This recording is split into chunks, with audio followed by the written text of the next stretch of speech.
Hello and welcome to the first episode of Cooking with Mom. So I thought, you know what, wouldn't it be fun to tell you some of the recipes of things that I make while I'm making them? One, because I don't usually write recipes down for whatever reason. And two, because sometimes I make something and it's absolutely amazing and I don't know how I did it. And then I don't necessarily remember for the next time. And three, because, well, I won't always be here. So, today I was in the mood for some sweet potato pie. And because we are in England, I have yet to find sweet potato pie. Now, some people say that you can find sweet potato pie in some stores. Bakeries, and I guess in bigger cities. So you may have seen them in London or in Glasgow, but I have not seen them in Sheffield or in Lancaster. I can't say that I always remember to look for it because it's one of those things that I'm typically only in the mood for sometimes. And that is usually around Thanksgiving or Christmas. But today is Mother's Day in the U.S., so it's Sunday, May 10th, 2020, and recently I was in the mood for some sweet potato pie, or pumpkin pie. I think part of that is, so with the whole lockdown, and they've been talking about just getting essential things, and I guess I'm trying to, air quote, do my part in a way. So like when I first went to Tesco after they announced the lockdown during the pandemic, I went in and I really wanted some ice cream, but then I felt kind of weird about getting ice cream because, it was all about only go out and do essential shopping. And granted, well, I'm a grown woman, and one, if I'm already out in the shop, then I can get what I want. But I can't say that guilt is something that strikes me very often. But for some reason, I did feel kind of guilty about going to get some ice cream. And then, so I didn't do it. And then one day I was like, you know what, forget it. I'm a grown woman, and now I really want some ice cream. The thing about that is usually if I want ice cream, it's like chocolate or strawberry. But now that I know how to make wet walnuts, and they're such a delight, such a treat. So for like the whole time we've been in the UK, I've been wanting wet walnuts and can't buy them because I think here they think of them as maybe indulgent. Also because they're really easy to make. In the US, I would have just bought them. The way God intended. No, I'm kidding. But it turns out they're super easy to make. And so one day I will probably make a recording of me making wet walnuts, which you'd be surprised. They taste so delightful. And they really make vanilla ice cream really refreshing. I know it'll taste good in any flavor ice cream, but for some reason and I never would have eaten vanilla ice cream or even wanted it before. But anyway, so that's another recipe for another day. It's kind of funny to me because my phone is resting on a container, my last batch of wet walnuts, and I don't have ice cream for it. Although, again, so the one time I was like, all right, I'm going to go and I'm going to get some from Tesco. And I went over there and I went to get the ice cream. I went to the ice cream freezer and it was empty. And I thought, oh man. So then there's this little store that I go to, this like corner store that's not actually on the corner here in Sheffield. And one thing about it is, so it's not on the corner, it's like mid-corner. And then to get there, it feels like a bit of an obstacle course because it's close to a small pharmacy. And the pharmacy is, I think it's 24 hours, or it says it on the sign. But people can't actually go in it now. And I guess part of that is managing how many people can come in it. But if they can't go in it, they're standing outside of it. So if I go a certain way to the store, I have to walk by these people or through them. And then if I walk the other way, I can actually bypass people. So depends on my mood, because sometimes I do miss talking to people. So it really depends on my mood and what time of day it is. But anyway, so I go into the corner store, and the people there are really nice. So now that I go in there so often, because I still have my thing about liking stocked shelves and pantries and refrigerators and the freezer. But I went in there the first time, and I was kind of weird about buying ice cream from them because I wasn't sure how long it was there. And I think I get that feeling with a lot of the things. So if it's on the shelf, I'm fine. If it's like meat, I can't see myself buying meat there. I did actually buy milk, and no, I didn't. I thought about buying milk, but didn't do it. I've bought eggs. I've bought other things that, I wouldn't have necessarily thought to buy. But I don't know. I guess I'm not sure how long things were there. But I did get some ice cream there. Didn't taste really good, but I think that was more down to the brand. But it tasted much better with some wet walnuts. But anyway, so I was thinking, wow, I would really like some pumpkin pie. And of course, I looked in my cabinet, and I already knew it was there. But so I had a can of pumpkin pie that I got from Sainsbury's one day, probably one Thanksgiving. I like to buy a couple of them, although it really only takes one for the pie. But I think for some reason, every time I'm in the mood to buy it, which is not always when I'm in the mood to make it, I end up buying 2 cans, which is kind of good, because then it's like when I'm ever in the mood, I can just do it. So I have my can of pumpkin pie. I know that some people use fresh pumpkin for like baking. I'm not that person. So can of pumpkin pie, and I'm also going to use some cinnamon, probably some nutmeg, and there's actually a recipe right here on the can. So if ever you're stuck and you're thinking, wow, what do I need? Then, the can is a good place to start, and that's actually where I've been, where I always go for my directions. Not to say or for the recipe at least. I don't always follow it, because it seems like not everything on this recipe is necessary for the taste, to really taste like, at least I like it. But, anyway, so now I'm emptying the can into this big mixing bowl. It doesn't sound very appealing, but you know what, it's fine. So I've tasted this before without putting any sugar or anything like that, and oh my gosh, it tastes like a surprise. Not a good one either. It's hard to figure out how what will later be a pumpkin pie goodness, how it comes out of this can. But so that's the pumpkin filling, and I'm stirring that up just a little bit, really just for the heck of it, right now, because there's nothing else in it but that. I'm rinsing out the can so that I remember to do it, well, so that it's done, really, and that way I can recycle it. Yeah, I've come a far way. Now, on the counter, I also have a already made sweet cased crust. The sort of crust you use is going to depend on you and what you like, but I like that shortbread crust. I've never quite liked the graham cracker crust, and so I don't make it, and I also don't buy it. So you'll hear this sound in the background, and that's the oven because it's already on. So I like to say I'm preheating it. So looking at it, it's at 200. That is Callie there to say hello.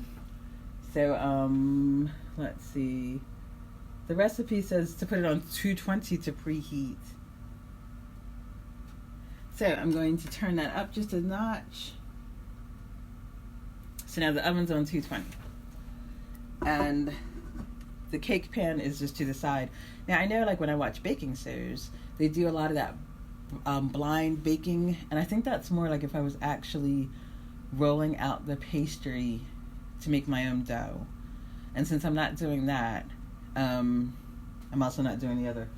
But there are directions on I'm just going to pull this out of the trash can real quickly. I know, right? So Callie was wondering, why did I already throw away the wrapping for the pie? And that's because I didn't realize there was a recipe on it. And I just pulled it out, and there's actually not a recipe on there. So I think it's because the recipe on the can probably assumes that you're going to make everything from scratch. And that's where the whole blind baking thing comes in. But because this pre-made one is already pre-baked, that's why to me it seems like there's no sense baking it then and then putting the filling in and baking it again. And I have made this before this way, and it was absolutely delightful, so I'm thinking it's fine. So I have my mix over there, and then it says, oh, actually, what does it say to do next? Roll out pastry, don't have to do that. Chill it, bake blind, don't have to do that. Reduce oven to 180. Now, I'm going to do that now because, yes, and Callie wants you to know, well, she wants to say hello. But I've reduced it now just so that it doesn't ultimately burn, because sometimes that happens too, where the crust burns up and the inside, the filling is not quite done yet. So why is that important? Because you're putting eggs in it, and raw eggs, I feel like it can kill somebody. So I noticed its directions say combine filling ingredients together and pour into the pastry case. Now when I make this, even following the ingredients, it comes up with 2 pies worth of mix. And so I have made it before. It made 2 pies, and that was absolutely delightful. But I've also made this before. I'm just walking around the kitchen, kind of giving myself some room to navigate. I also have a cup of coffee here. It's my second cup. And you would think maybe that's why I'm a bit like, but I haven't actually drank it yet. My first cup was a few hours ago, and I'm feeling a bit sleepy, so I thought, wouldn't it be nice to have another cup of coffee? All right, so anyway, back to the directions. They are in no particular order. Sorry, the putting them in is in no particular order. So, I'm just going to do, here's my bowl. Now, it tells you to put in, how much does it tell you? A half a teaspoon of salt. So I'm just going to do a little shake. And then it tells you a teaspoon of ground cinnamon. And it would be great. Well, actually, let's see if I'm going to measure this. Callie reckons I should. Good advice, Callie. So, I do have a little spoon. It actually says tablespoon, so I'm going to take a half a tablespoon and use that as a teaspoon. I think the one great thing with recipes is that they're there as a guideline, as like a little reminder to kind of keep you on track. But ultimately, you want to taste as you cook and as you bake, and that way you'll know when it tastes right for you. Because one thing the recipe can't do, I think, is give you at least a recipe on a can. It's not going to tell you how you like something, because how would I know? How would it know? So anyway, let's see. I added some cinnamon. Now it says to add some ginger and some ground cloves. Now I don't have ground cloves. I feel like that's a thing that you would say cloves of what? But anyway, so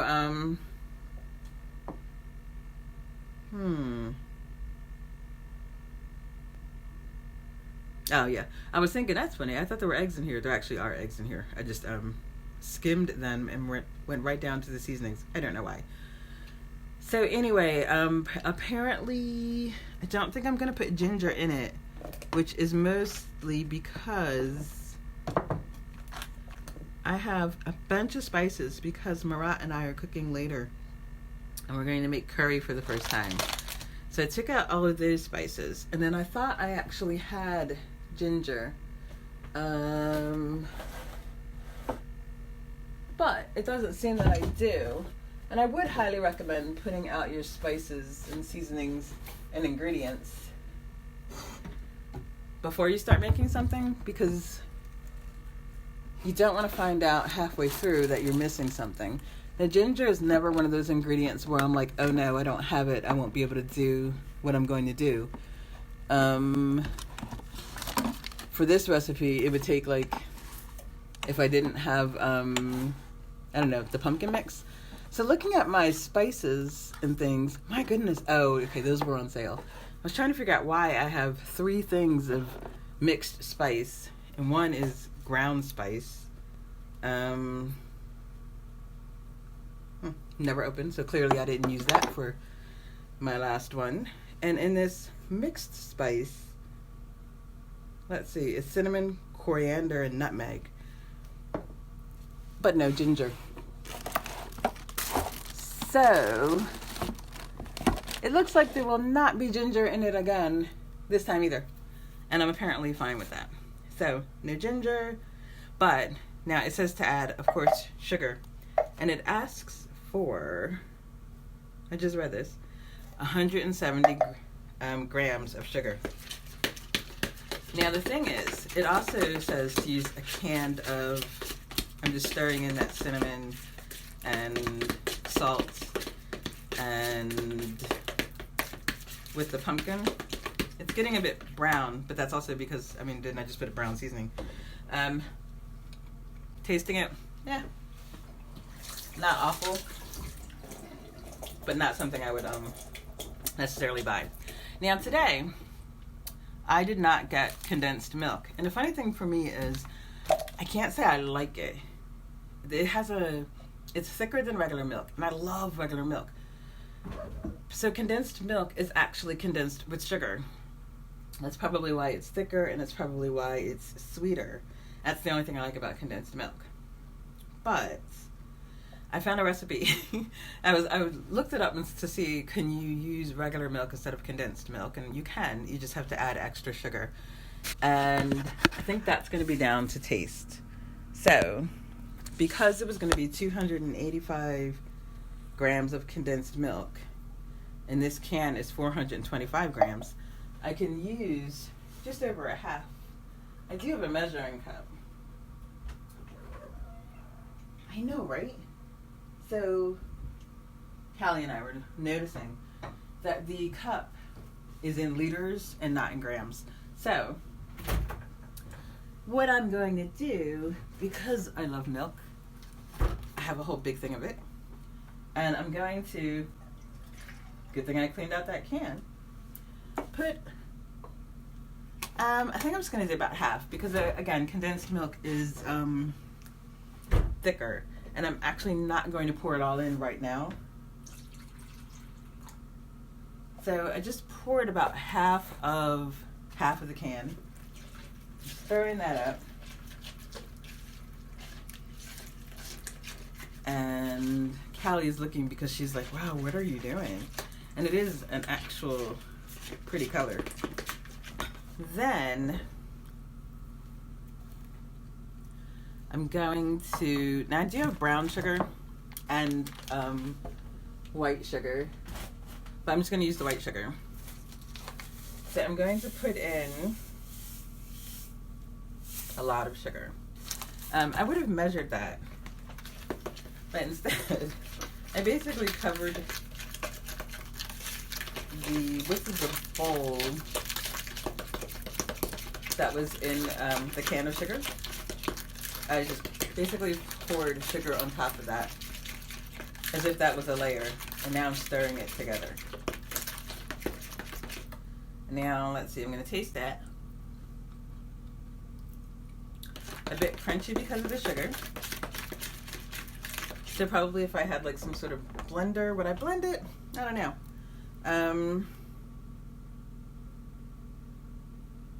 No, I would say no because I never have. So it requires 2 eggs. Now, I'm going to put those in now. And that's why I tasted it before that, because although people eat raw eggs, and now when you think about it, I don't know why I'm weird about it.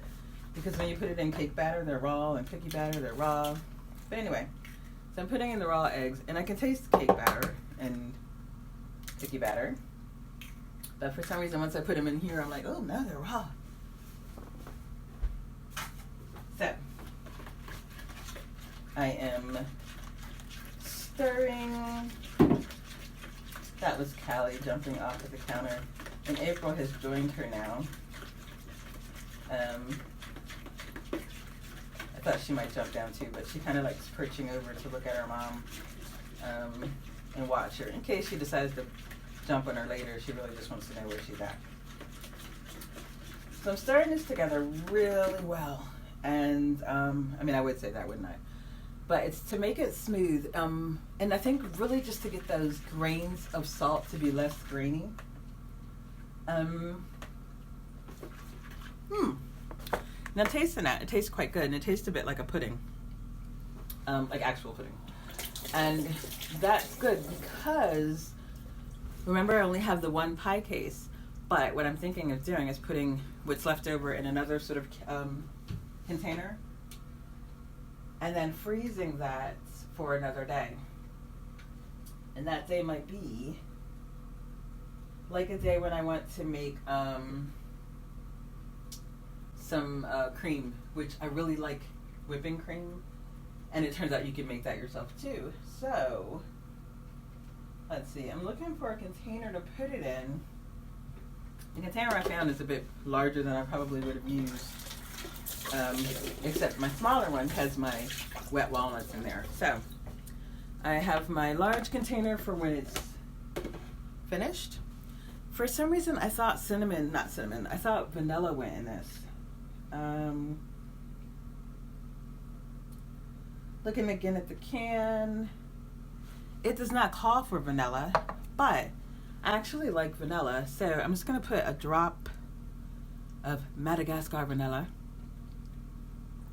in, and then put that away. And I try to keep my spices now on one shelf, so that I don't have to go looking for them again. Now everything is in here. I haven't added that other half of milk. I think I'm gonna add just maybe like a drip more, but I actually did not add all of it. That might mean that my pie is gonna be a little bit thicker than it usually is, but we'll see. I'll add a bit more. This color is really awesome. Now, color-wise, it did get to that color that it kind of gets when you follow the directions. Consistency-wise, it's a bit like a soup. And now I'm going to pour it into my pre-made pastry case. One day I might make my own pastry case, but that day has not come yet. So I've spread it around, and what I'm trying to do is write my name in it. No, I'm kidding. I didn't fill it up completely because as it bubbles and browns, I don't want it to spill over and like drip into the oven, and that gets really gross, and who wants to clean that? So I am pouring the rest of it into a container and scraping it really good. I'm pouring this in here. Now, when it's finished, it's going to be amazing, but I would say that. And probably maybe tomorrow, because today is Sunday and it's 6 o'clock and I don't feel like going back out. Well, going out today. I did go out in the backyard, but going out to like a store. But so what I might do tomorrow is get some whipping cream, and then I'll make some like cream for it. So this pie should probably last maybe 4 or 5 days. I'm probably going to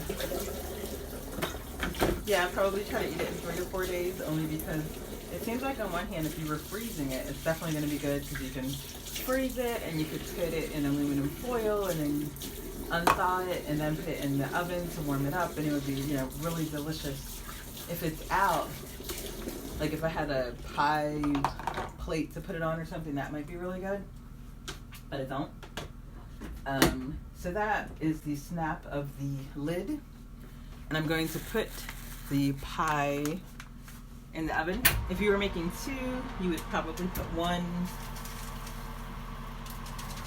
You'd put them next to each other, or one on top of the other. But since I'm making 1, I'm going to put it right in the center.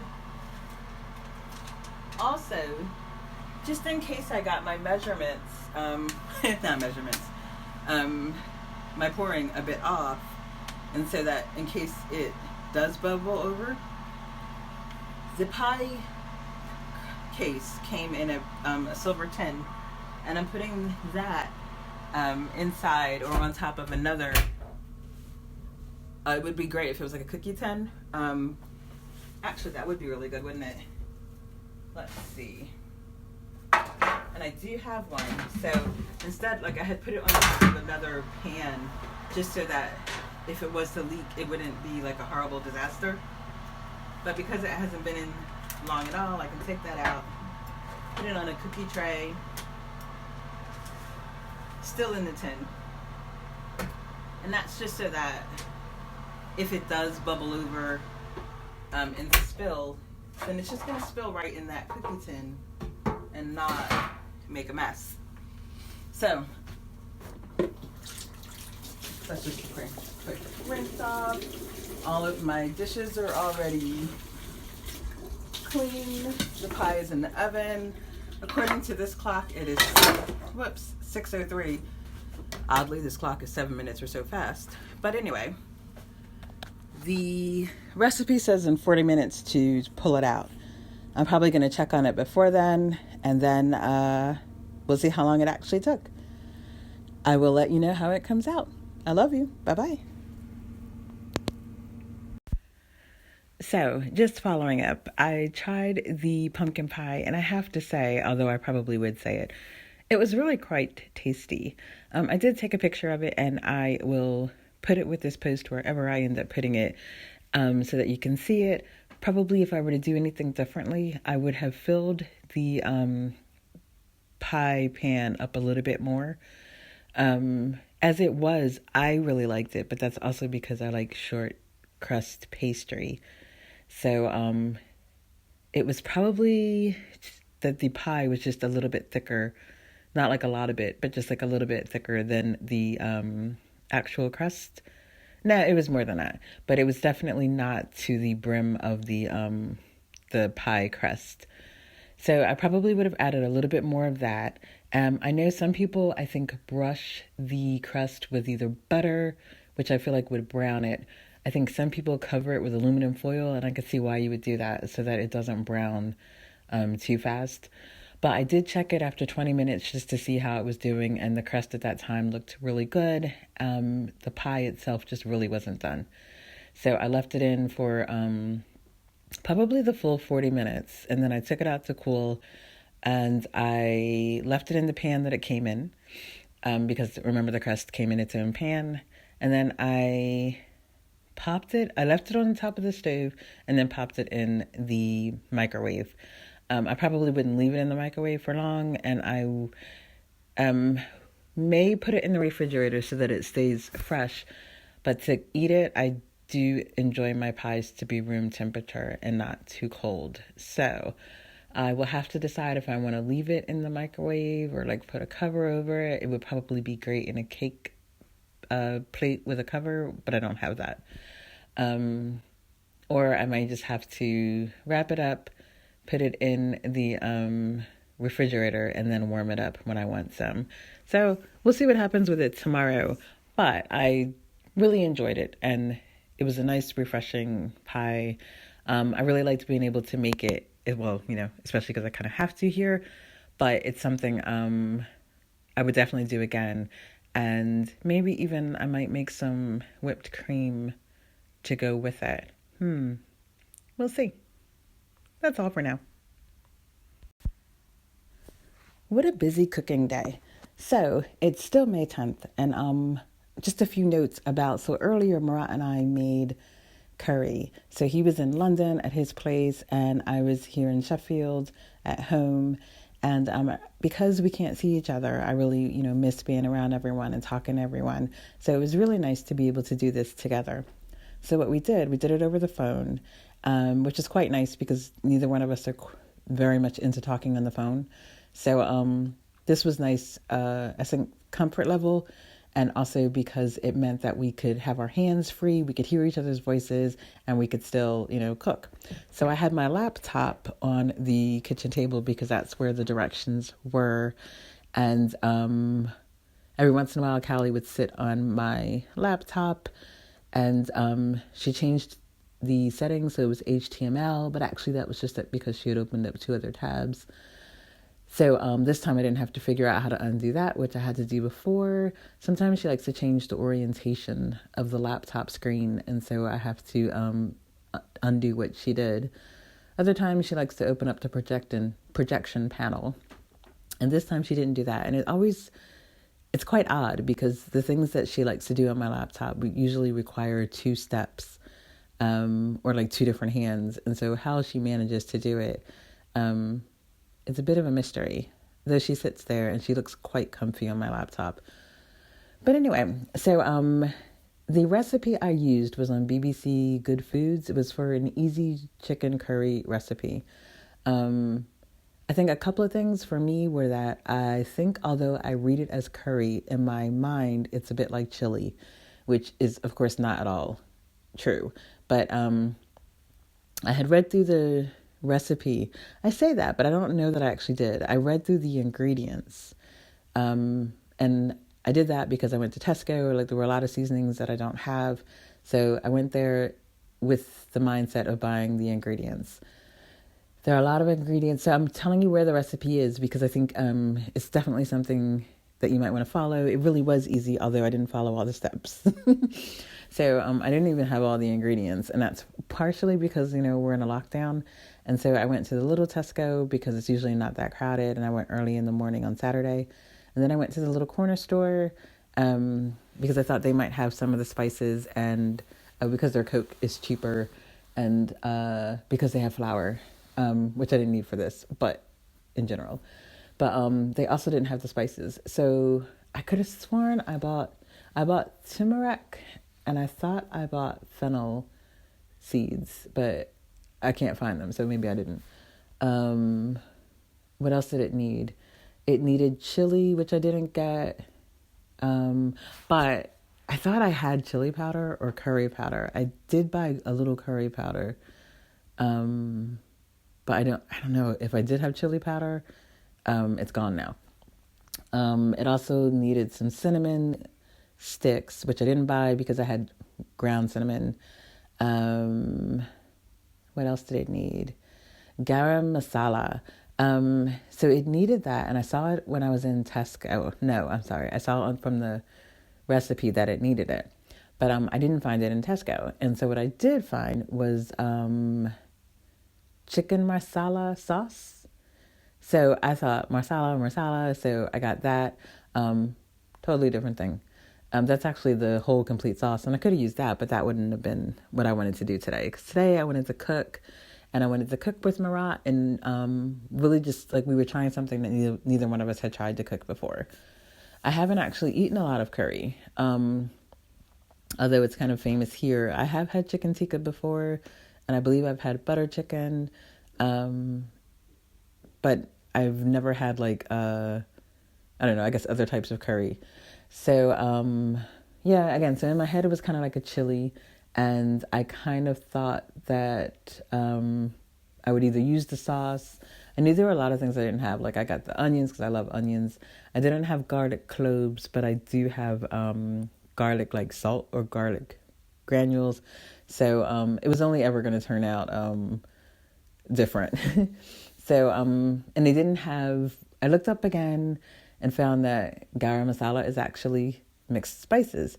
And some of the spices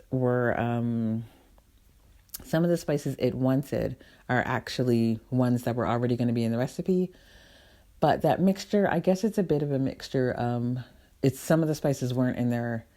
And so maybe it was a way to have both. And you only needed like 1 teaspoon or 1 tablespoon. And so I didn't find it at either store, and I didn't imagine myself walking up to the big Tesco to get it. As much as I love supermarkets when it's not a pandemic, I don't like them when there is one. So part of that is because of the line. Like I don't want to wait in line to go into the store, and it just doesn't feel as fun and as comfortable or even as welcoming. Like, I'm a talker, so I really love talking to people when you're in the store, and it's hard to do that when you're thinking, oh my gosh, do you have something you might give me? Also, when I went out to Tesco the other day, I was so proud of myself because I went out for the first time with a mask on, and conversations were really hard. I mean, of course, I still, had them, but it was just kind of hard. And people can't see you when you smile, but you know what? You just do it, because I did feel safer, and so we'll see. But anyway, so there were a lot of spices I did not have, and I had the recipe. And it was funny because Marat was like, we were supposed to do it at 7. And then he was asking if I meant to prep at 7 or like start cooking at 7. Now in the recipe, it says prep time and cook time. And I kind of thought those were the same thing, like the prep and the cooking. Pardon me. But then I thought, well, So right before I went to call him, I looked at the video, which is also in the BBC Good Food website. And the video was really good, especially because I have this thing with directions and I very seldom read them. I don't know what it is. It's kind of like when people tell me directions and I stop listening, and I feel like they're telling me and it's, the best intentions, but I'm just like, coffee, or coffee cream. And so it turns out it's not just when people are telling me, it's also when I'm reading recipes. So I was looking at the recipe, but again, I guess just the ingredients, because when I started reading them before watching the video, it was talking about things like putting stuff in food processors, and I'm like, in the what? Because I don't have a food processor. And it wanted you to put the garlic in there before the onions in there and make a paste of this and a paste of that, and none of that was happening. So I looked at the video, and that really did put everything in context. And it was great to see that, like, the paste, that was, it was supposed to be a paste. But it was also nice to see it in action. I also got to see the prep of it. And so that would have been the cutting the chicken and doing all that stuff. But I really wasn't in a rush. So I had the idea of what the dish was supposed to look like, what the paste is supposed to look like. And Marat and I had a really lovely conversation. It was great hearing his voice and really working kind of through these directions together. And it wasn't necessarily at the same pace, and it didn't have to be. So I started with chopping my chicken breasts. I got some chicken strips, chicken breast strips. The recipe did call for thighs. I'm not really into thighs like that. And you would have had to cut them anyway. So since I prefer chicken breasts, I figured, why not have it? So I started with chopping those into chunks, and it made, I think, a good amount. I was probably more generous with the meat than I would have been, but I sliced them. And then according to the recipe, if you had the seeds that you were supposed to have, you would put 4 teaspoons or tablespoons of oil into a pot. That would have been hot, and you would put the seasoning in, and then that would create this season aroma, and then you would put the dry seasoning in. So I didn't have any of the seeds, and some of them I had in ground form, but I put way too much oil in it. I feel like I covered the bottom with the oil. Don't know why. I mean, granted, because I didn't read the direction part right there, but so I had put too much oil. I would say diced, but mostly sliced, and then sliced again into as small as sections as I could. And then I put that into the oil. Now, it's probably a good idea to heat the oil up first. I think I always worry about onions getting cooked and burning, but I did have the temperature down a bit lower because I knew it's supposed to cook for a long time. So if I do this again, I would definitely use less oil, and I would let it heat up a little bit. So anyway, so I put in the onions, and then the oil heated up. The onions smelled really nicely. I stirred them around because I didn't want them to burn or anything like that or stick to the pan. And then I put the seasonings in. I would say that I measured, but I didn't. I kind of sprinkled, what did I put in? I put curry powder and some cinnamon, probably more cinnamon than I needed, but cinnamon, I do love cinnamon. I probably put a bit of every seasoning that we have. Definitely some garlic salt. Think I put the mixed seasoning in one because I have like 3 jars of that, but also because it had some of the ingredients that it wanted in the garam masala and garam masala, but and some other seasonings. And I put sugar because it did call for sugar. Now I probably put too much sugar because I didn't actually measure that either. So it would have definitely benefited from less sugar. But anyway, so I stirred that up. No, I didn't put the sugar in then, but I put the sugar in when I put the tomato sauce in there. It needed that though. So the seasoning was in there and I stirred that up like the recipe said. Well, mostly because they said paste. Then I added the tomato sauce. It wasn't tomato sauce. They were canned tomatoes. So I added that and I added the sugar. And again, it was probably too much, but it tasted good in the pan. It was actually delicious anyway, so I can't even say I would add less. But I added that. Marat added chili to his, and he got hot chili too.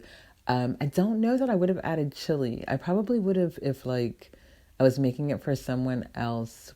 But I think just for me, I don't feel like I missed the chili, but who knows.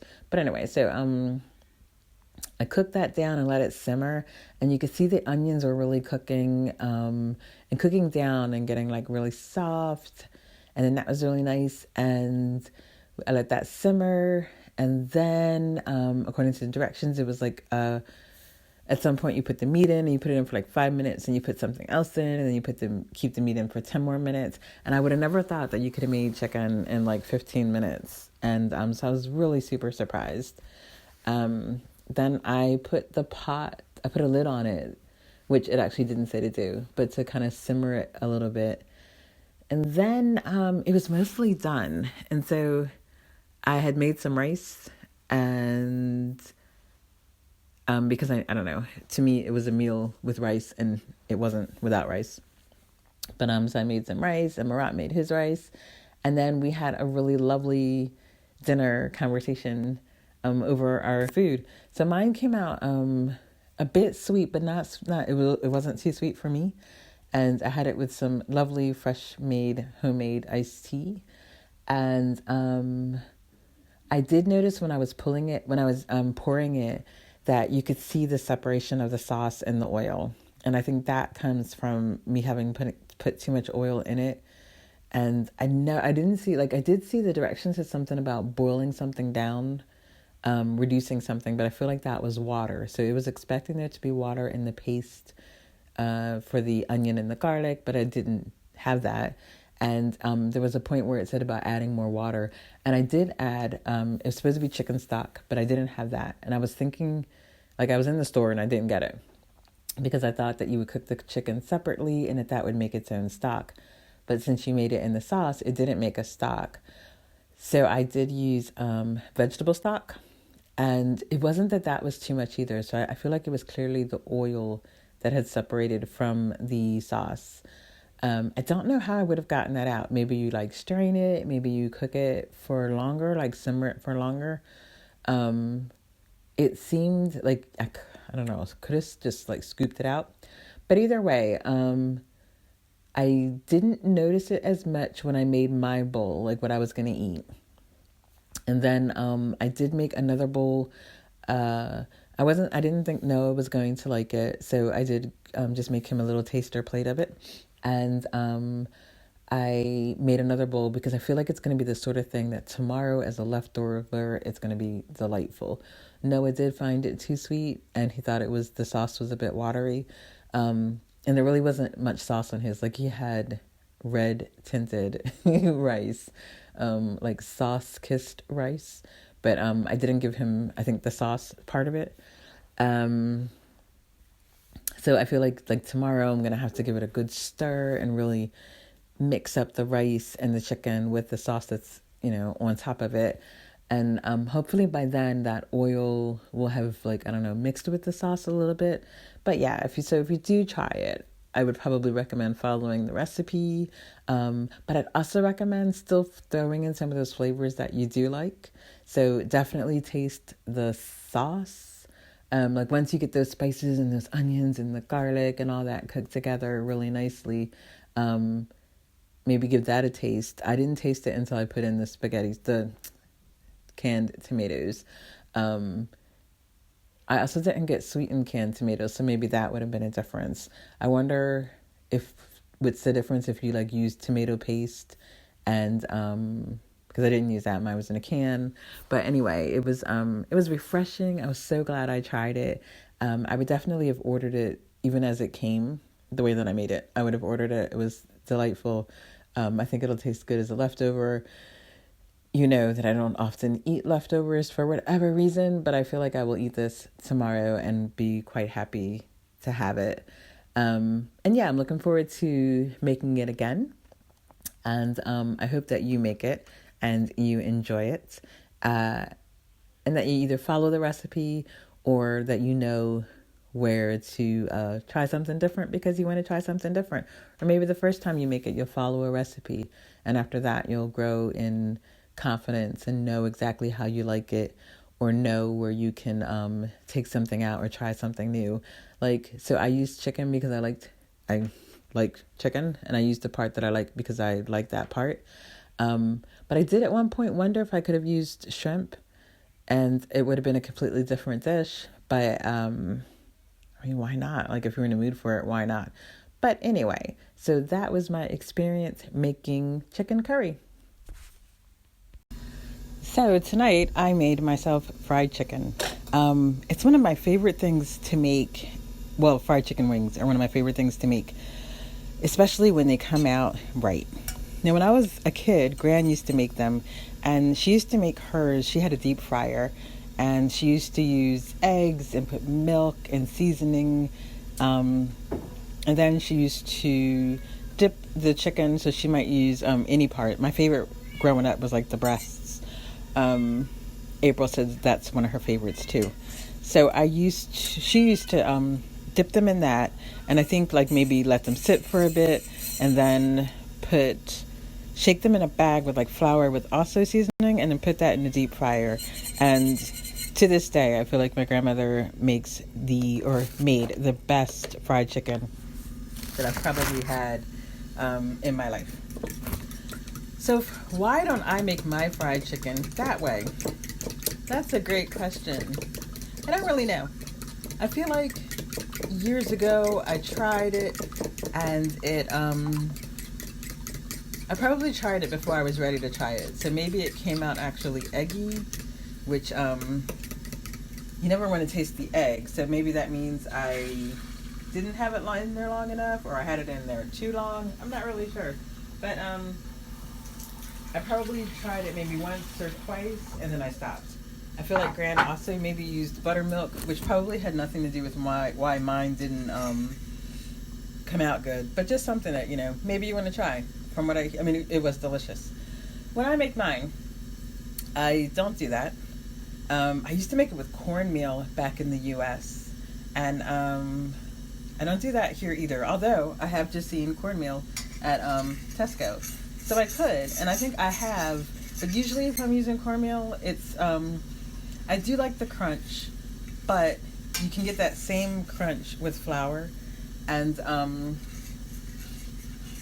maybe it's easier. Cornmeal for me seems to burn faster. Now sometimes that's because it's not actually cornmeal, but corn, like Jiffy Mix corn mix, and that's because maybe I have run out and I'm just like, but and again, because it was hard to find in the UK. But now I'm more likely to use just flour, I guess, for the base. So what I do is I take I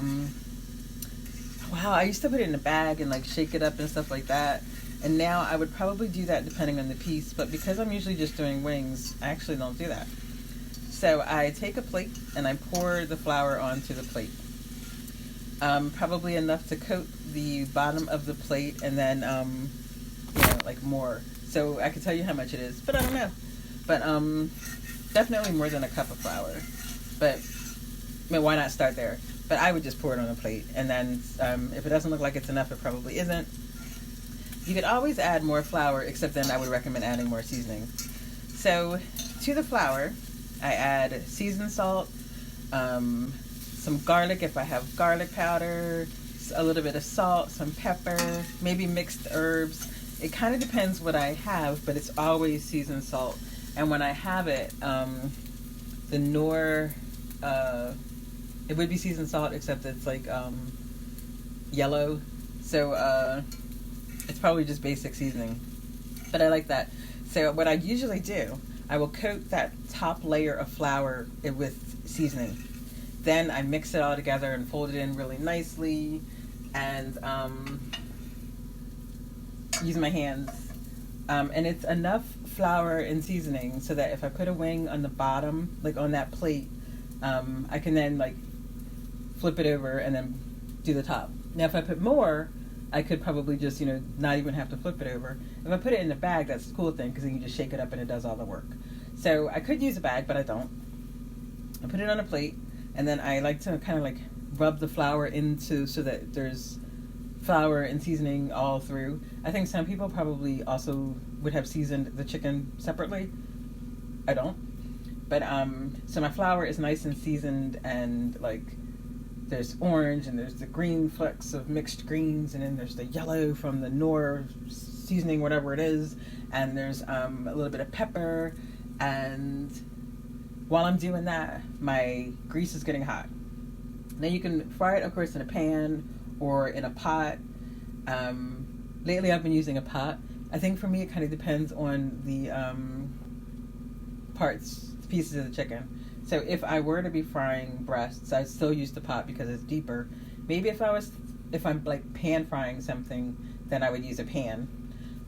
But because it's wings and it needs that volume, then I do prefer the pot to the pan. So when the pot is nice and hot, and sometimes I have a problem with it because I notice if there's a little bit of water or something in the pot, then basically it's going to come out kind of bad.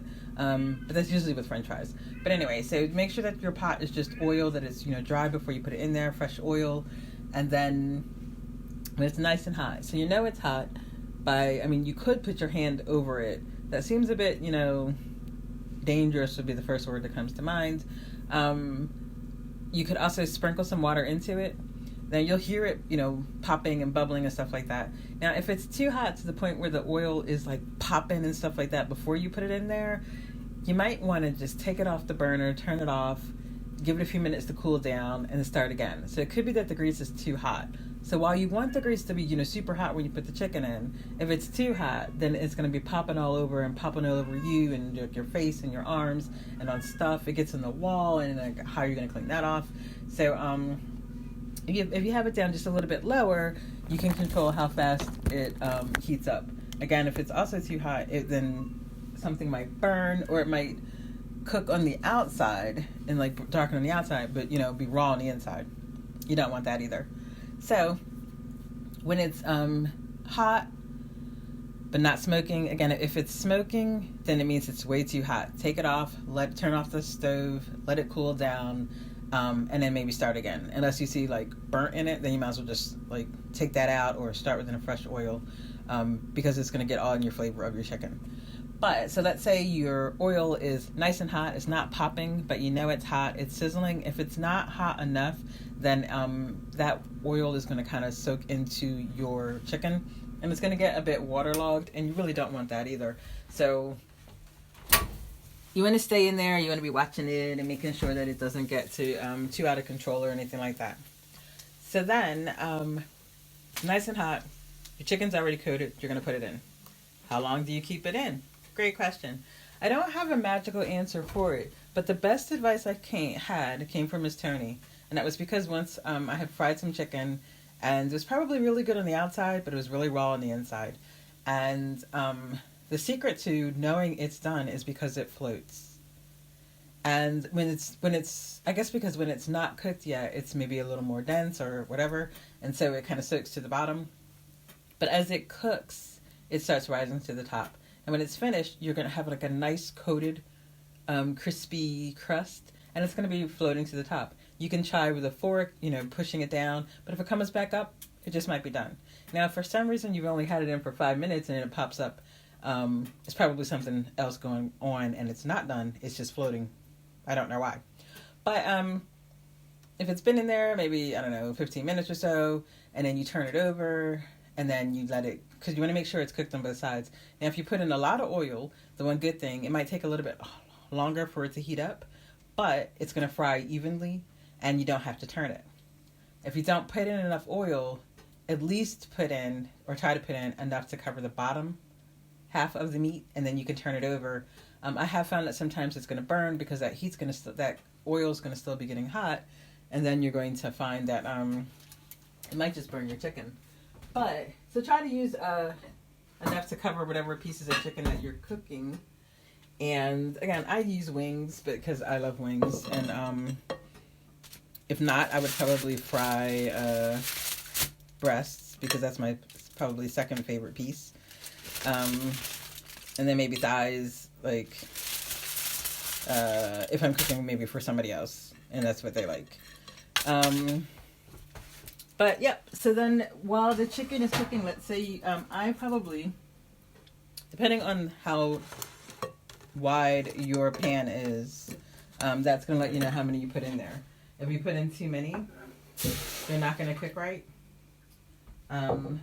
They're kind of crowded around for space, and it seems like then you're risking some of them being cooked and some of them not being cooked. So make sure that each of them has enough space, and you have enough space to turn it.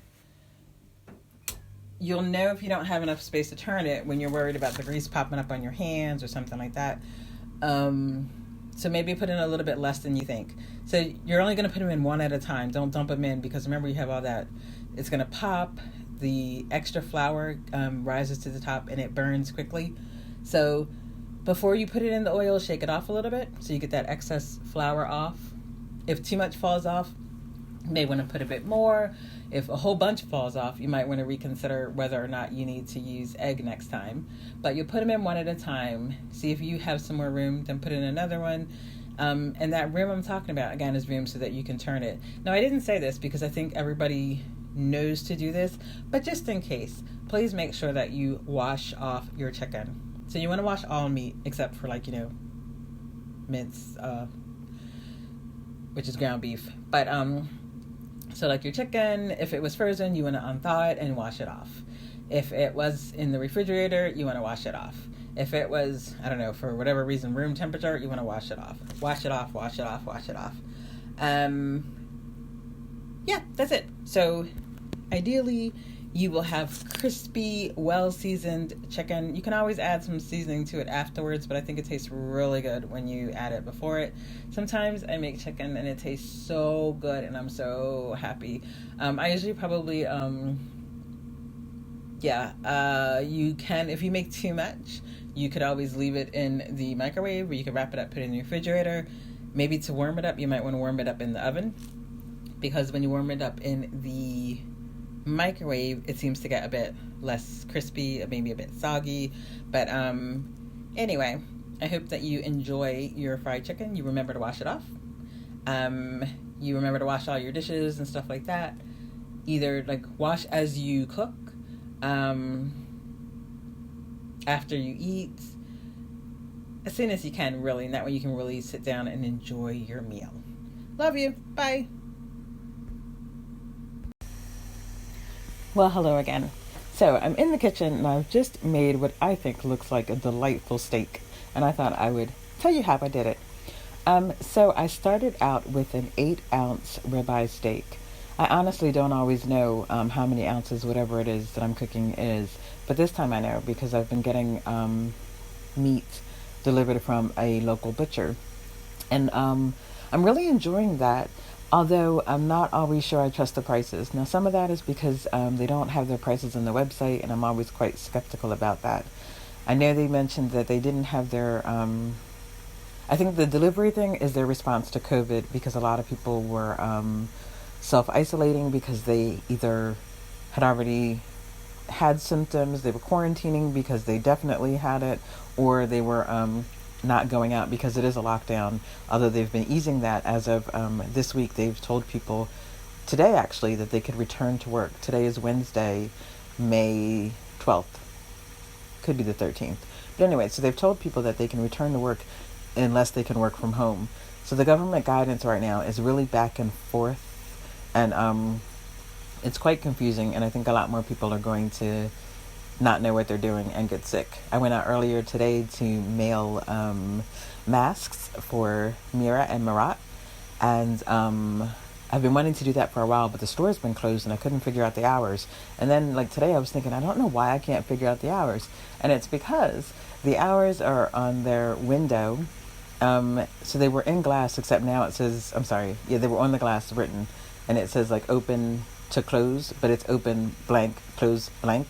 So that might have been a response to them not knowing when they were going to open and close. But then there's also a sign that's there, and that might be because it's also a post office.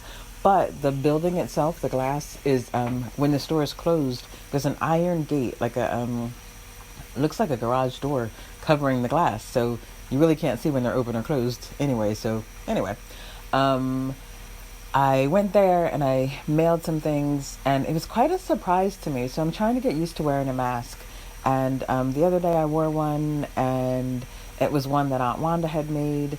And I really wasn't used to masks. And like I have to get used to the way that it fits and the way that it feels, because I'm still a talker. So now it's just like, whoa, whoa, whoa, whoa, whoa, whoa.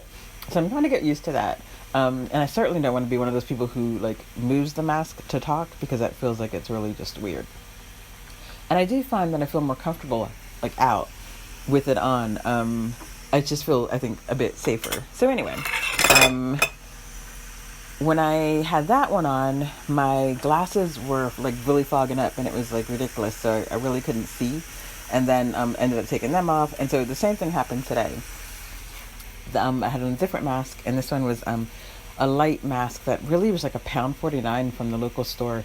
And I didn't trust it because Noah's had broken, but I thought because the other one kind of hurts my ears and it slips off my ears in a weird way, and I was worried that it was going to pop off. I just have to probably stretch it and get used to it. I thought I would try with this one. So anyway, what I learned from going to the store the other day with the cloth mask is that they make your eyes foggy, and then I learned today with the paper mask, they also make your eyes foggy, and there's really no need to put on lipstick when you're putting on a mask. I do put on this lipstick usually when I'm going out, and actually when I'm home too, because I just like it. And if you like it and it makes you feel good and it's not hurting anyone else, then you know what?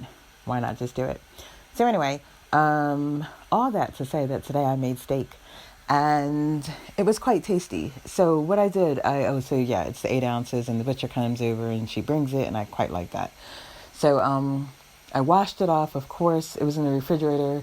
So I washed it off, and then for some reason I like stretching it. In my head, it makes it somewhat tender. I know that people use meat tenderizers, and they use those cool little mallets that make like the little holes. And I guess I kind of feel like I'm doing the same thing, though for less time and with a bit less energy.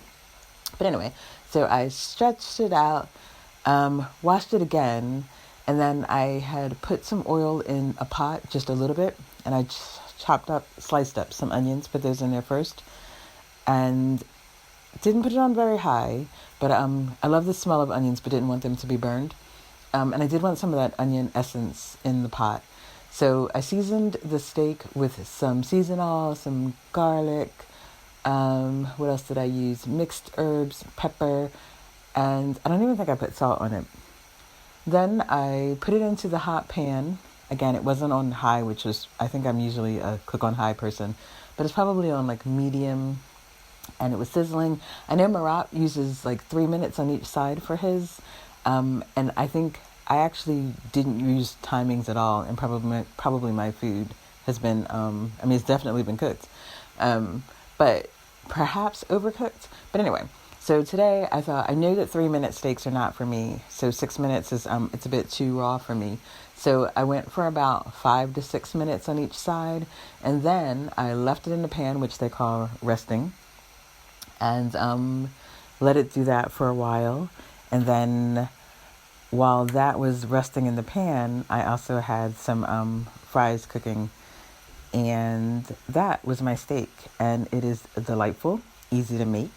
So in like 10 to 12 minutes or so, you have a nice, juicy, tender steak. Bye-bye. Love you. So I have decided to make baked chicken. I've actually been looking forward to this for a little while, probably just because I don't have it. Well, I didn't have it.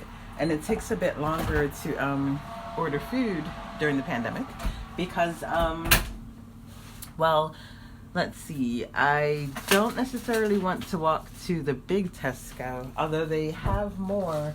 The last time I went there, I should have gone an hour earlier because I went probably at 9 instead of 8.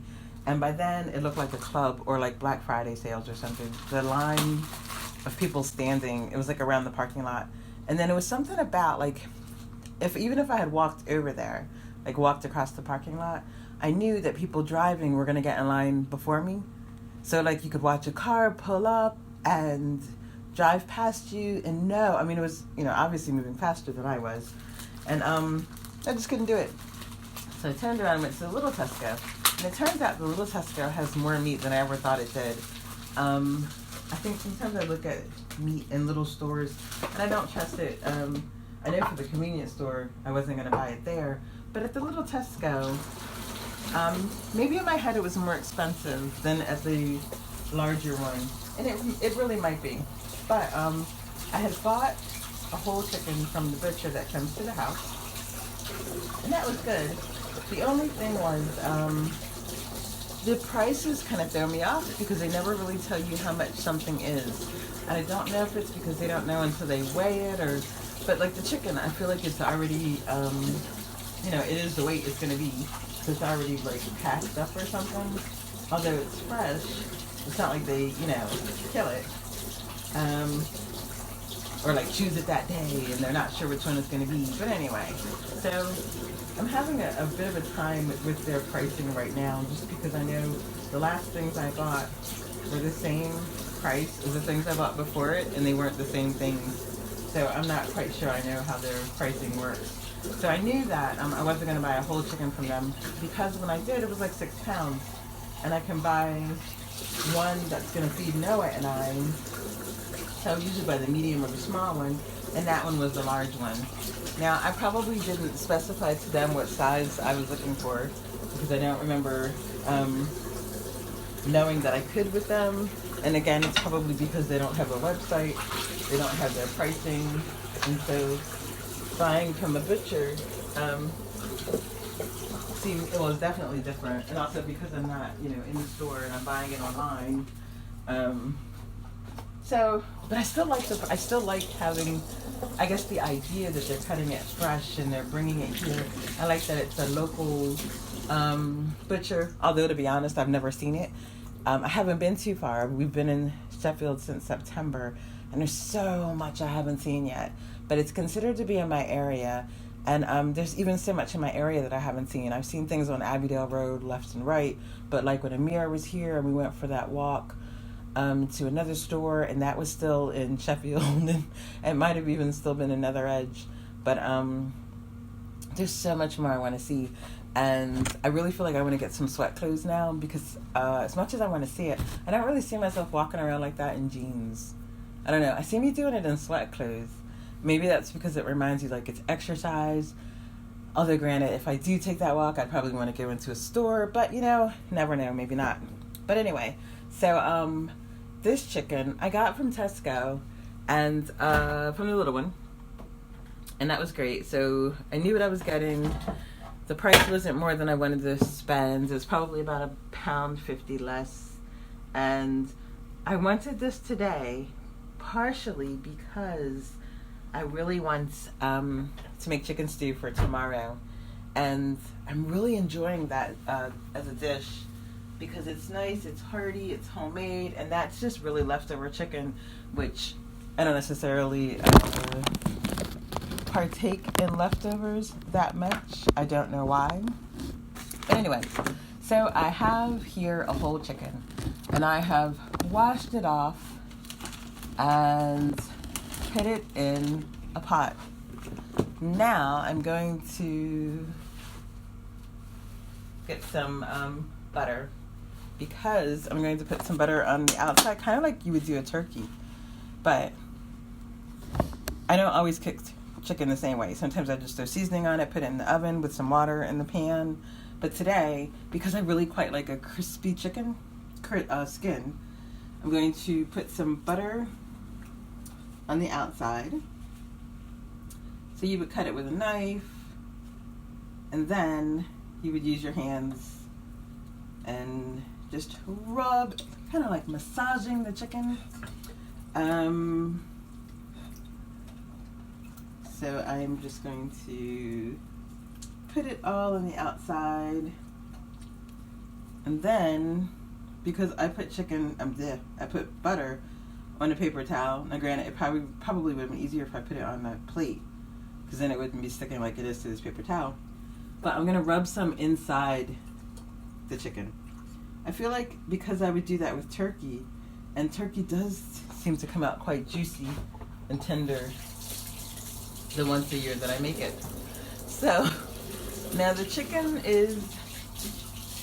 has a bit of butter, and I'm actually gonna just put a little bit more and rub it in there. If your chicken comes tied up or with the little wings or legs tucked in, I do recommend untucking that just so that it kind of does an even bake. So now, in no particular order, I'm going to put seasoning on the outside. So that's going to be on the top. And that's seasoned salt, well, all-purpose seasoning, some pepper, sprinkle some garlic. I have turmeric. I'm not putting that on there. Although it actually reminds me a little bit of cilantro. The Goya mix, though. But anyway, which you can't really find in the UK. But some mixed herbs. That's not coming out as I would have wanted, so I'm going to open up the big part. Now, granted, usually I would use the sprinkle part because, you know, who wants to make a mess like that? And I was at the store today and still forgot to get the Knorr seasoning, but that's fine. So I just put a different seasoned salt. That one is paprika and pepper. So let's see. So now that's all those yummy seasonings on the outside, but because it's not like I scored the skin or like poked it or anything like that, so I'm also going to put some of these yummy seasonings inside. Now, I just thought what would be super smart, instead of putting like all the seasonings one at a time inside the chicken and then like, you know, having to wash my hands in between it, because you don't want to put raw chicken on your spices, I've decided, which you should have done probably know to do, I've put it in the bowl. And that way, if I have all my seasonings in the bowl, and because I don't care what order they're in, I can mix them all together. Now, if I did, I would have individual bowls for individual seasonings. But this is even better because then I'm going to put some on the bottom of the chicken so that when I turn it over in about 30 minutes or so, it's going to be brown on both sides, because then I'll turn it back onto the bottom of it because I like the breasts and I like it to be crispy. But anyway, so now, right now, I'm just going to take some seasoning and put it inside. So I've just dropped it in using my fingers, and I'm going to rub it into, like, so I can feel the breast cage and the rib bones, and I'm just going to make sure it's nice and seasoning. Now, again, part of this is because I know that I'm going to use the chicken stock, and the bones even, for this delightful stew that I'm either going to make tonight. Actually, probably I'll make it tomorrow, and the chicken will just set tonight. So even if I make it tomorrow, it's going to be really, really good the next day. But anyway, so now I'm pouring seasoning on the bottom, and I'm going to rub that in and kind of massage it a little bit. I don't know why. Maybe it makes it tender. Maybe it doesn't. But I feel like if you're going to eat it, you should at least, touch it. So now I have all my seasoning on the top, inside, and on the bottom. I have the whole chicken inside the pan. If this was a turkey, I would cover it up with aluminum foil because it doesn't cook evenly, and it's, a huge bird. And then you would want it to cook on the outside really slowly. The inside really slowly. Well, actually, you want it to cook on the outside slowly and cook on the inside at all. So that it's going to be even and juicy on the outside without burning on the inside and on that skin. So I'm pouring water in my bowl of seasoning. How smart is that? That way, I'm actually pouring seasoned water into my pan of chicken. And I put some on each side and even a bit inside. Now the oven has been on while I was preparing this on about 180, and now it's on about 200. I'm going to slide it in. I'll probably check it in about 20-25 minutes, and then I will, depending on how it's doing, if it looks like it's cooking nicely on the inside, and so that the skin on the top doesn't get too burned all at once, because it'll cook faster than the inside. I'll probably turn it over completely so that way it cooks on the bottom, and then for the last 10 minutes or so I will turn it back over so that the top is the part that gets crispy, because that's the part I like, and I like the part that I see to be crispy. But this is the whole chicken, and if it was just parts, or if I had cut it into parts, I would cook it, for less time, probably same seasonings, a bit of the same way. Maybe still I would do the water just maybe a little bit less, but this is just so that I can get that nice chicken stock. Well, sorry, it's two reasons. One is so that the chicken is juicy, but also so that I have that nice chicken stock for tomorrow. So hopefully the chicken is going to be delightfully tasty, well seasoned, and juicy. And then it's going to make a really nice base for tomorrow's meal. So I will let you know tomorrow how today's meal went. Love you. Bye-bye. Well, hello, and welcome back to the kitchen. So, as you can imagine, last night's baked chicken turned out absolutely delightful. I was really pleased. If I wanted anything to maybe be a little different, it was really tender, really juicy, super seasoned. Probably the only thing I would have done differently would have been to add a bit more water in the, maybe either poured it over the chicken or into the pan, just so that I had a bit more of that delicious chicken stock to start me off with today.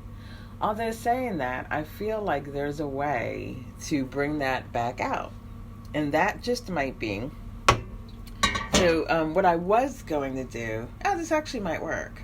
I feel like, so the first time I made this, it was really delicious. There were some differences to it that I haven't added in the next times that I did it, and so it's been various degrees of yummy. The one that came out the best was the first one, and I think what I did with that one was I seasoned. I think I put the chicken stock into the water early on. And so I'm going to try that today. So I have a pot of water, and I could probably use a bit more. I know once I made it and I added too much water. So I think, maybe this time I'll measure it. And then we'll see how that goes. And I'm still only going to add as much as I think I should. And then if I need more, at least I can add more. But what I can't really do is take out water. So the one time I made it, it was too watery. And what that did was it meant the seasonings were a bit more diluted, and I had to actually add like salt after I started eating it. Another time I made it and I thought, ooh, I'll add some rice. Now I love rice, but what I don't like is mushy rice. So I think for me the best way to do this is to use potatoes.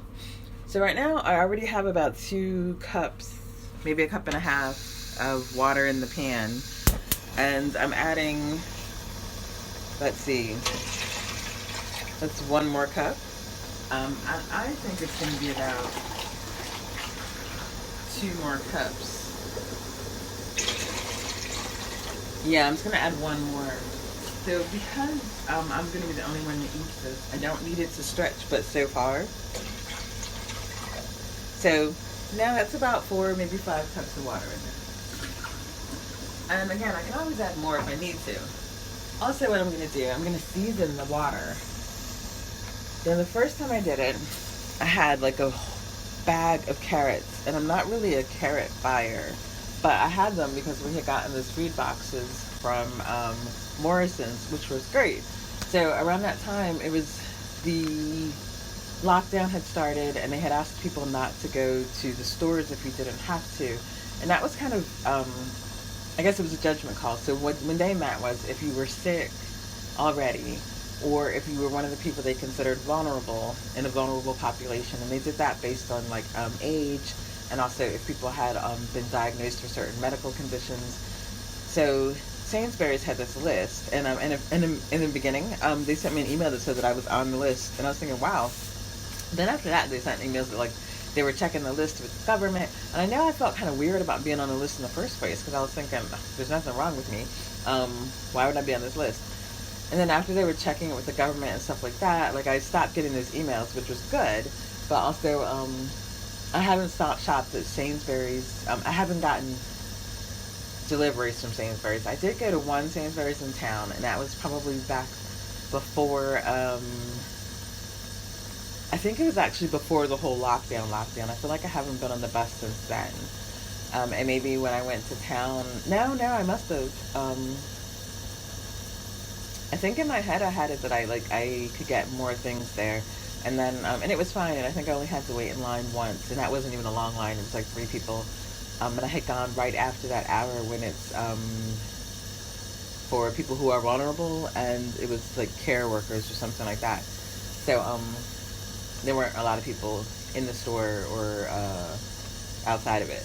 But anyway, so since then I've been shopping local, which actually feels better because I get to know some of the faces around, the people I live around, and the community in the streets, although I've yet to go up one of the hills, but I really don't see me doing that. At least not right now. But anyway, so the carrots added a certain sweetness, and that was good.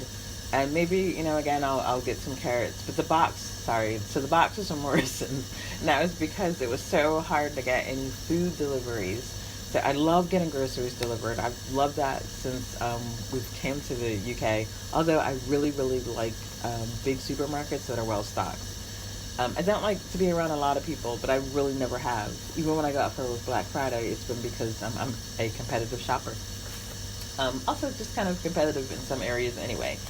And so it's not about all the people being in there. It's just something exciting about shopping competitively. Or getting things before other people get them, probably. But anyway, so I couldn't get to the supermarket. I didn't really like when you go to the store and you buy a lot of stuff, that's great. But then the whole getting it home was a bit annoying. So I could have gotten Uber, but I know we tried that once before, and then they kept canceling. And then I don't remember if I thought to do a taxi, but I've walked from the store, and we did that like when Raina was here. We went to the big Tesco, we walked back. I believe Amira went there once with me before, we walked back. Marat may have even gone with me there before.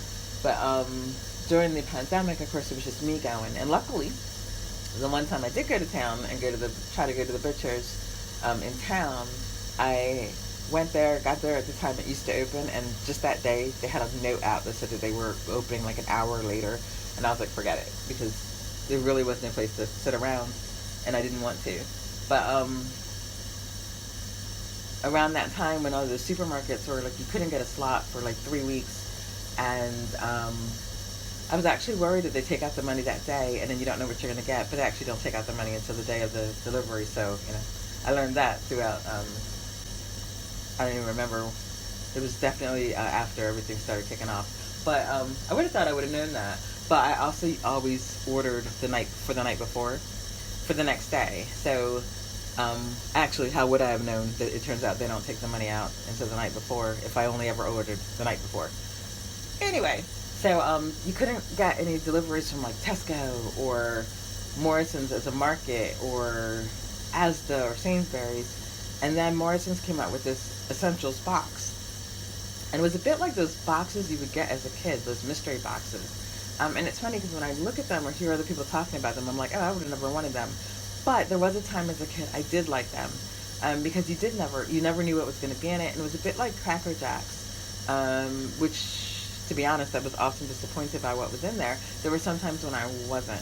And I guess it was just, you're always hoping that it's going to be a time when you open it and you get something magical and it's a great experience. So with the Essentials box, you didn't know what was going to be in it initially. And then they started, I think, telling people, because people started doing like reveals where they showed you what was in it. And it was like good, but you weren't sure where your box was necessarily going to come from and if it was going to have everything in it. So they said they would have like combinations of essentials, and those were like toilet paper and paper towels, or what they call kitchen rolls, and some meat, some vegetables, some cans of stuff, some rice and noodles and sauces, I think like cheese and bread and even pita bread, which I remember eating as a kid. I don't remember liking it. And the whole time I had it, I honestly could not find a use for it. It was in the freezer, and then I took it out of the freezer because I was like, oh, I'm going to make something with it. And then I forgot about it. And then when I was like, oh, now I'm going to make something with it, it was moldy. So it's probably a good idea to leave stuff in the freezer till you know what you're going to do with it. But anyway, that was the first time I had made the chicken. And I put those carrots in it, and they were I think it really added a sweetness to it, which hasn't been replicated since, because I haven't bought carrots since then. So I put in some pepper, I've sprinkled in some salt. Now I am adding some mixed herbs. And the water is, getting hot. It's not boiling over or boiling at all yet, and that's fine. I thought I'd turn on the light so I can actually see what I'm doing. I've put in some garlic granules. What else do we have to put in there?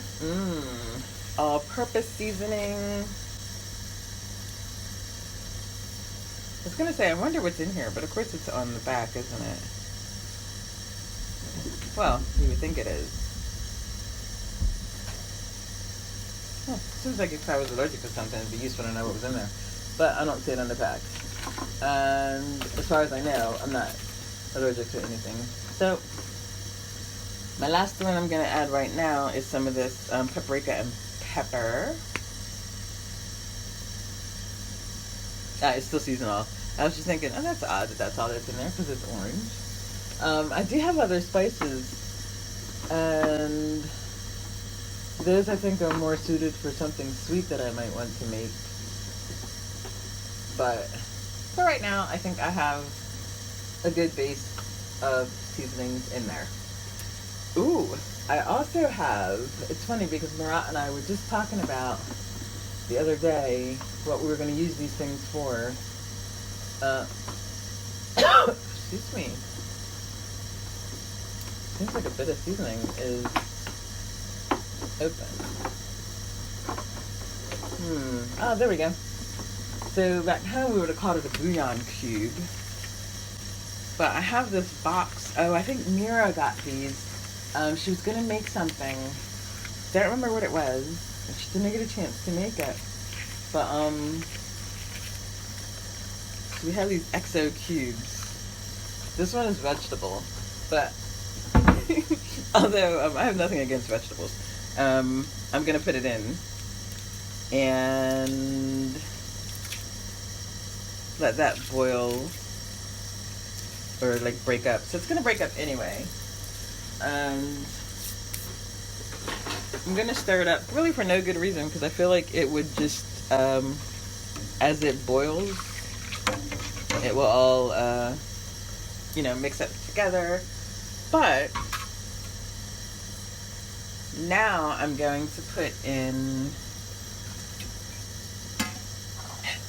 this delicious, now I'm calling it chicken stock, but it's not like boiled up with water yet or anything like that, and it's quite gelled up. I feel like there was a time I would have just thought it was fat, but again, it wasn't as much as I would have probably wanted. But the only thing I'm probably putting in it this time is going to be the chicken, some potatoes, and some onions. And I do love potatoes and onions, but this time I'm going to add, I was trying to decide, do I want to hold back on some of them so that I can make fried potatoes and onions, but since there's only 4 in the bag, I'm going to make 3 of them, so that the other one I can make for like a baked potato. I do love potatoes. And I'll probably, well, the next time I go to the store, I think I will try to get some potatoes. Right now, I'm a big fan of getting them in bags. Although, yeah, granted, people pick them. It's something about in the store knowing that other people have touched them or may have touched them or breathed on them or whatever, then I'm just like, no thank you. So it's funny because I wouldn't have thought about that before, and don't often think about it, like what people might have or how contagious they are. But this virus, of course, is not the first contagious thing. I mean, people have all sorts of germs, and there's other colds, and there's other viruses that people have with flus, and I've never thought about like, oh no.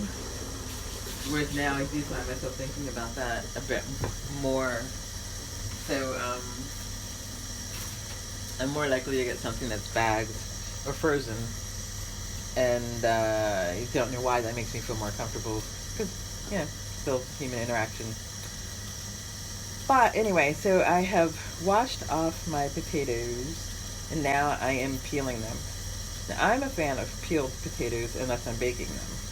So if I'm making mashed potatoes, or fried potatoes, or chopping potatoes into something, or potato salad, I've typically taken the skin off of it. The skin tastes good when they are baked. I love them baked. But something, and it's probably just psychological, in other dishes I just want it to be skin off. So I am peeling my potatoes. You can do this faster with an actual peeler. But for some reason, although I love potatoes, I don't feel like I cook them enough to get a potato peeler, and it's not something I have ever thought about in a store. So I'm on the last one. They're not big baking potatoes either, which would probably be delightful. Oh, I have frozen corn, so I'm going to pop that in there too. So because I put so much water in the pot, it's actually still not boiling. Again, that's fine, because, I don't really need it to boil just yet. So I'm going to take these skins, and I think some people would compost them. I'm sure there's like a thing you could do, and maybe fry them up with some oil and kind of make like potato skin chips. Maybe you would salt them up, but I put mine in the trash, and I am now cutting the potatoes onto a plate. A cutting board would be nice. And I am actually going to rinse them off again. Only because I started thinking about that extra starch. I don't know. But let's see. So that was 2 of them, and I'm doing now cutting the next one. So I'm cutting them in kind of fork-sized chunks, I would say. If I was making this for more people, maybe I'd make them in, smaller chunks. and that's so that it could kind of spread out. And I'm actually, because that doesn't look like that much potato, I'm just gonna make this last one and pop it in there. Saying that, of course, if I pop it in there, I mean, I'm rinsing it off, washing it off, rubbing the skin so that. Meanwhile, Callie is sitting here packing some paper towels. I don't know why. Like, she's actually fighting them. She's picked up the roll. She has fit in it. Yeah, she's just throwing it off the counter. Now she's looking quite pleased with herself. As if that's the last time that roll will look at her or roll or say whatever she thinks it said in that way again. I think that was a little triumphant meow from April. April has joined Callie on what I think they're using as a pedestal now. Okay, so now that she's done that, Callie has jumped onto the kitchen table, and there was a pen. Don't know what the pen might have said. We're done. But she has swiped it off from the table to the chair, then followed it from the chair to drop it on the floor. Today must be a playful day. It's nice to see her play. And let's see. So I have that final potato chopped up. Boop, into the water. And I don't think I'm going to need this plate or knife again. So I might as well wash that off now. Oh, you know what? I said that, and then I looked over, and there was my onion. So, of course I need my plate again. Now my onion, I'm going to peel it off. I know there are ways to peel it that are different than the way I'm doing it, but I'm cutting it from the top and then cutting the bottom and then twisting it a little bit so that I can get off just the skin. And now I am peeling off this layer of skin to reveal the onion and its beautiful layers inside. And rinsing that off. Getting rid of the onion skin and its little top and its little head. And I'm going to chop these up, well, cut into, I think, smaller chunks. But what I think is going to happen is as it boils anyway, it's kind of going to unravel and peel apart. So when I'm going to cook this for a while, I'm going to lower the heat and just let it kind of just do its thing. But I'm not in a rush. I might not even eat this today. It tastes even better if you can eat it the next day. But we'll see. I might eat it like later tonight, a few hours after it's done. But now I can rewash my plate and my knife.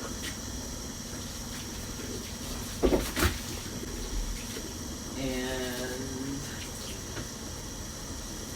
my hands. And then the only other vegetable I'm going to add is these is frozen corn. I have added before frozen string beans. If I had canned vegetables, I don't think I do. I'm just going to have another quick look. I have some things again from that box, like cream of tomato soup, that I wouldn't probably otherwise have. What else? I have beans, but those are black-eyed peas. And I actually really like black-eyed peas. So I don't want to put them in here. Although I'm sure it would be tasty. Just not the taste I'm looking for. Yeah, so the other one's going to be frozen corn. Now I remember thinking before, so the only thing that actually has to cook in here that's, not cooked already, it's going to be the potatoes and the onions. And I'm going to get the corn from the freezer.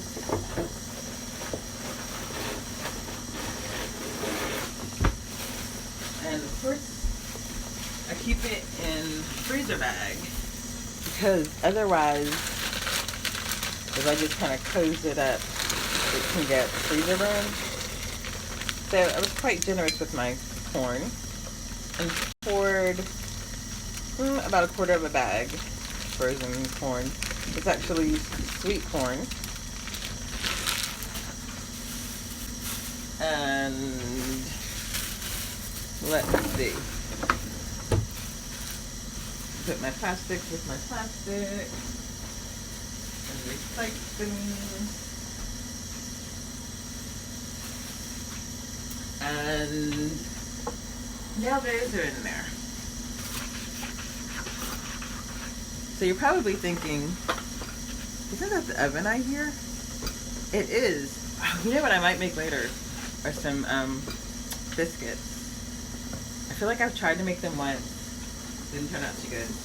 But from what I'm reading, it's just like flour and salt and water and probably, so glad that didn't break. It's my coffee glass. But maybe I will make some biscuits later. We'll see. If I find a recipe where they'll come out kind of buttery and like drop biscuits or something. So now, it's kind of the fun part. I'm taking that chicken, what's left of it, and I'm breaking it up into chunks. Now part of it, like, there's bones, and they're going to add some flavor. And I'm taking the chicken off the bone in kind of chunks. Some of them might break apart when they cook. Well, it's already cooked, so they don't have to cook. I'm not going to put little bones in there if I can help it, because I don't want to choke on them. And so I'm trying to get as much meat as I can, especially off those little bones. But otherwise, like bodies of bones, I'm just going to chuck those in there. And I'm not sure why this is so fulfilling, but it's all, I might as well put that in there. That was like a piece of skin, but it wasn't crispy anymore. And I was thinking, I'm not going to add that. But then it was on the bottom of the chicken, in the bottom of the pan. So that means it has soaked up some of that extra flavor. And there's a big old bone. I'm just going to put that in there. And I'm not a big fan of skin in my soup, but since it was so flavorsome, I'm going to put that, whoops. A little piece of chicken has flipped off the bone. But anyway, on its own, I'm going to put that in there. That's another piece of chicken that flipped off. That one is not going in there. But anyway, now before I wash out this pan, I'm going to put some hot water in it, enough to coat the bottom. And then I'm using a spoon, this is the big thing, just to get some more of that extra juice and seasoning from it. Now I'm pouring that in my pan. Then I'm going to do another stir. And after I wash my hands, I will lower the pot so it's about as low as I can stand it, really. But I don't want to forget that it's on.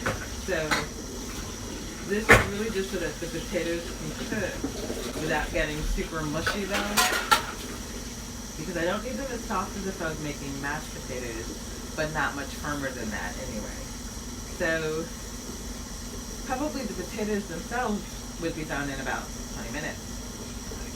Now looking at it, because I've added that chicken and that even that little bit of sauce, it has risen more. So what I'm still hoping is that it still has the flavor that I want it to have. But we shall see. So I will try it on low for about, I don't know, 20-30 minutes. And I'll keep stirring it every once in a while so I can get this nice juicy flavor all over. I'm wondering if it's a little too much water, but I'm not going to take it out because I stirred it with the seasoning, didn't I? And so it's also the flavor. I'm going to move this though to the back burner. Yeah. I said, because that's not where I would have thought it was. And I suppose I'll put a lid on it because I'll be in the kitchen. I'll put a lid on it and I could watch it. This would be probably a great dish in a slow cooker, but I don't have one of those. I don't know if I'll get another one. But anyway, so that was chicken. Maybe we can call it stew. Maybe soup. We'll see. Ideally, it's all going to come out great. And your recipe might have more vegetables in it. It might not have any chicken. Or you might have another sort of meat in it. I wonder, it might taste really good with like beef that's already cooked. Then you just have to make sure that it's tender and, doesn't dry out, but also doesn't get really tough and hard.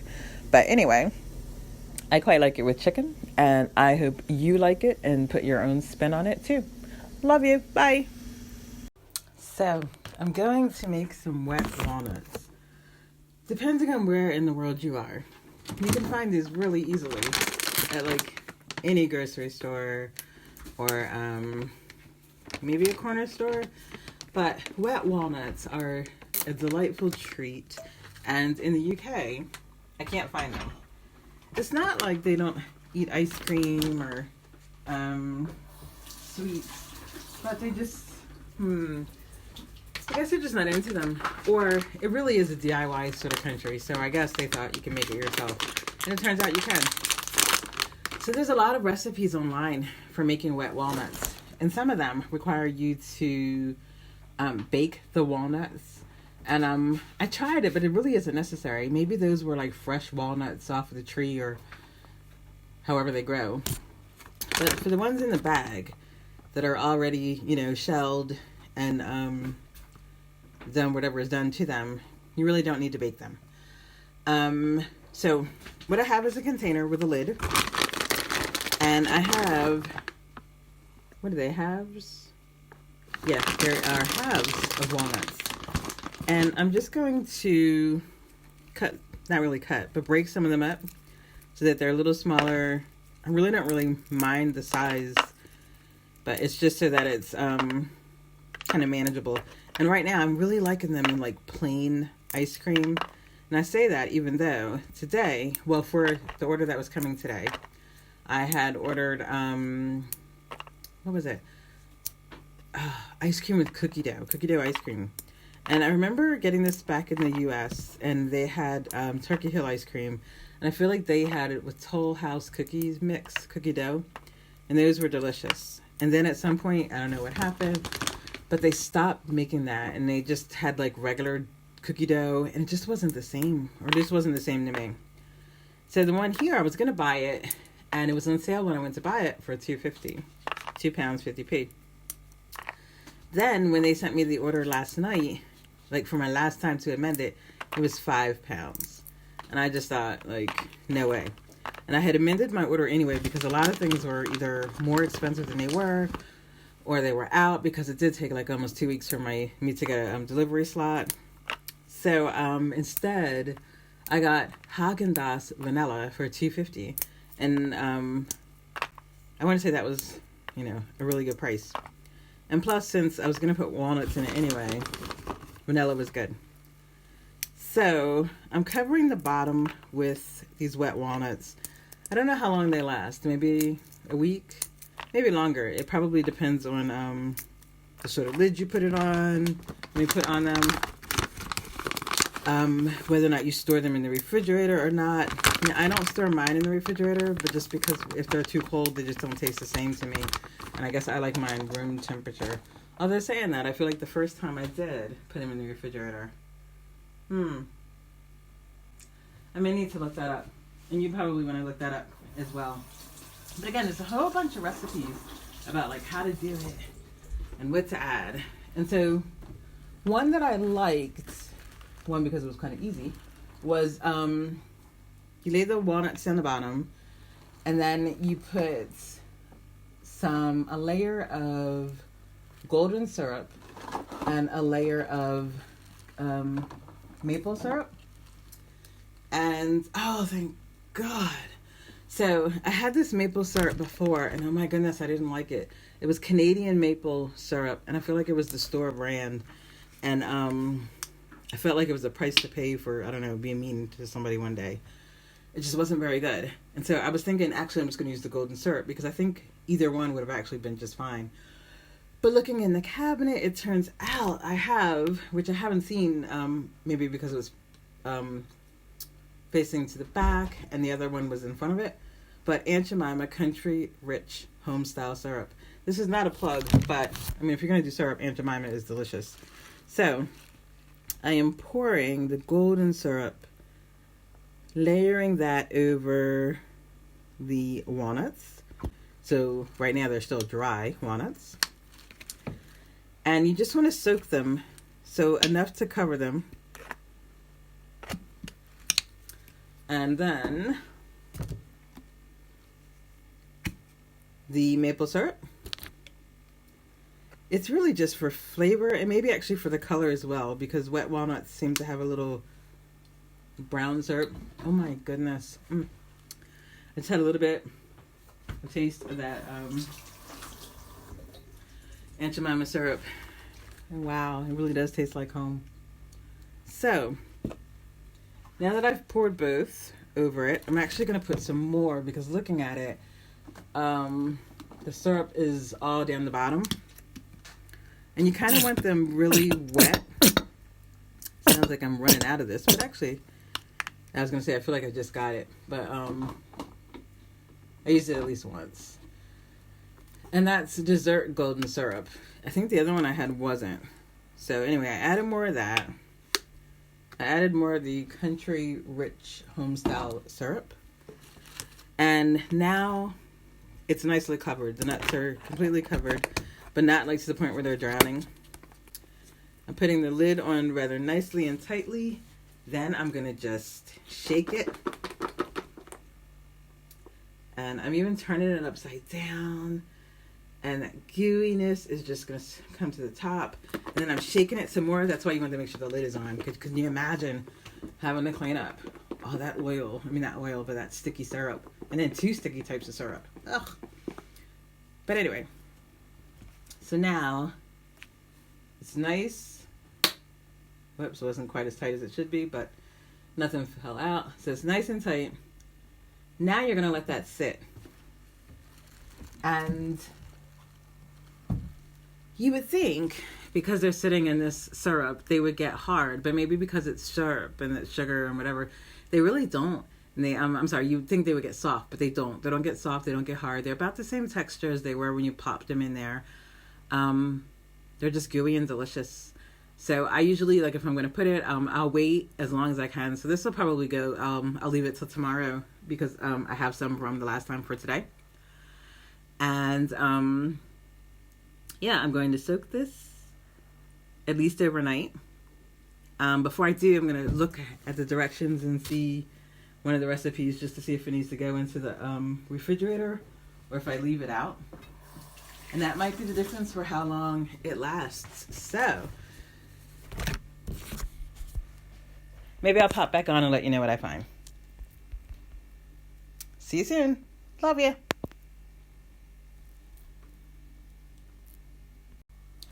So I'm back. The answer is, according to some of the recipes that I found, my goodness, who would have thought, if you put in, do you have to refrigerate wet walnuts? You get all sorts of things about making them. And those videos are like 9 minutes long. Now, granted, I have been talking for, a while, but still. So, yes, you put them in the refrigerator. Although, to be honest, I didn't store the last ones in the refrigerator. And I can't remember if I stored the ones before it in the refrigerator either. So, you might find a different recipe. Now, that one said to cool it off. So that was one of the ones to put it in the oven. So, find what works for you. If you like them room temperature, maybe you just can't save them as long. If you're fine with them cold, then, have them cold. Either way, it's a tasty treat, and I hope you enjoy it as much as I do. I love you. Bye. Well, hello. So for some reason, it's been a few days since I've made one of these. I am here in the kitchen in Sheffield, and I'm going to make fried potatoes and onions. So for years, this has been a favorite for me.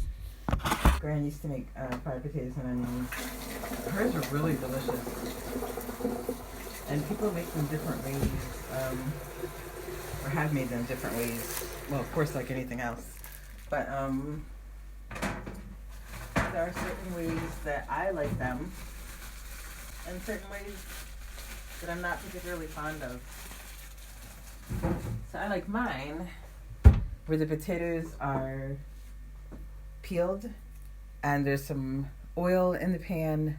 I notice that if you put too much, then they kind of they get soft, but the onions don't taste oniony anymore. They taste more really, they don't taste like much of anything. But and the potatoes, they taste like potatoes. It just doesn't taste like fried potatoes and onions anymore. Maybe it's because if you put too much oil, it sort of not burns, but boils them in a way that's just not the same. So I am going to do it my way. So I have a pan, and I was just rinsing it out, and I'm going to pour, I really just want to cover the bottom of the pan in oil. So I'm just going to pour,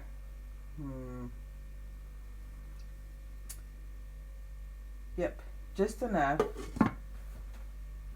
It would probably be about two slices of potatoes, maybe thick, full of oil. So you don't want them to fry as if they were potato chips, but you also don't want them to boil. So I've covered the pan in oil, and once I get a little more into my cutting, I'm going to turn it on. If I turn it on too early, it's going to be super hot, and then nothing's really going to fry the way I want it to, or taste the way I want it to, which I think is the big point. Because it's just me eating this, because Noah doesn't like fried potatoes and onions yet. Marat is in London, Mira is in Glasgow. So now, to be honest, one of these potatoes is super big. But it was, if I was going to have baked it, it would have been too big, and it would have been good for potato salad, because you would just cut it up anyway. But I'm using this one and a medium-sized potato. Now, I like baking potatoes. I don't like those really little small ones, because oh my gosh, if you're gonna peel them, they'll take forever, unless you have a peeler. But even still, so it seems like whatever you would make with a small potato, I just don't see the point, unless I was going to wash it off maybe cut it in half and put it in like chicken stew or beef stew. Otherwise, I sure couldn't bake a small potato and feel good about it, because I probably would need more than one. If I was going to slice it to make mashed potatoes, I'd probably find it annoying because I'd have to cut this little small potato wiggling around. Not actually wiggling, but you know, since it's wet. So yeah, I don't usually buy small potatoes if I can help it. And since I can usually help it, I don't buy them. So I've peeled the large one, and now I am peeling the small one. And I just rinsed them off again, even though I've rinsed them off a couple of times now. But I mean, I feel like with all the seasonings, I really don't want soil as a seasoning. So I'm still doing this, and pretty soon, well, after I cut all the skin off, I'm going to turn on my pot low because it's going to heat up, and I don't want it to get too hot too fast, because again, if the oil is too hot, it's going to cook it on the outside but not on the inside, and it's going to burn them on the outside. And I do like them crispy, but not like crispy and raw in the middle, because raw potatoes just aren't my thing. So now I'm going to slice the potato, and I'm starting with the bigger one first. And probably if I was using a sharper knife, it would sound like crisper. But as far as how thin I'm slicing them, that's going to depend on you and how thin or thick you like them. But if they're too thick, it's going to take longer to cook, so keep that in mind. If they're too thin, then it's going to probably cook up really fast. Not necessarily very good, because then your onions and your potatoes might not cook at the same time. And it's not really a race. The whole thing probably takes, 15-20 minutes to make. It used to take longer, I think, when I was cooking this before, but that was because I was cooking it for a family, so more potatoes and more onions, probably same size pan. So if you put more in there, then it takes longer to cook, and then the ones on the bottom might cook, but the ones on the top might not. So I'm doing mine about, I couldn't even tell you how thick they are. They're cute size though, but they're, so if you look at your fingertip, and if I was to put the potato on my fingertip, it's about the size of my fingertip in thickness, if that helps at all. I hear my oil starting to heat up. I don't want it to be too hot or too cold when I put them in there, because then I don't want them to suck it up, but like to drink it up, because then they'll get kind of soggy. So I'm not going to slice any faster because I don't want to, cut my beautiful fingers. But I was just writing this evening, and I'm working on my second novel, and it's a murder mystery, and every once in a while I'll be writing it and just kind of, it's really creepy, and the characters are quite sinister, and the mother, she is really sinister, and some of the things that she says, I'm pretty sure she's a murderer, and I'm pretty sure that the daughter, who is the narrator right now, is a murderer in the making, or at least someone sinister in the making.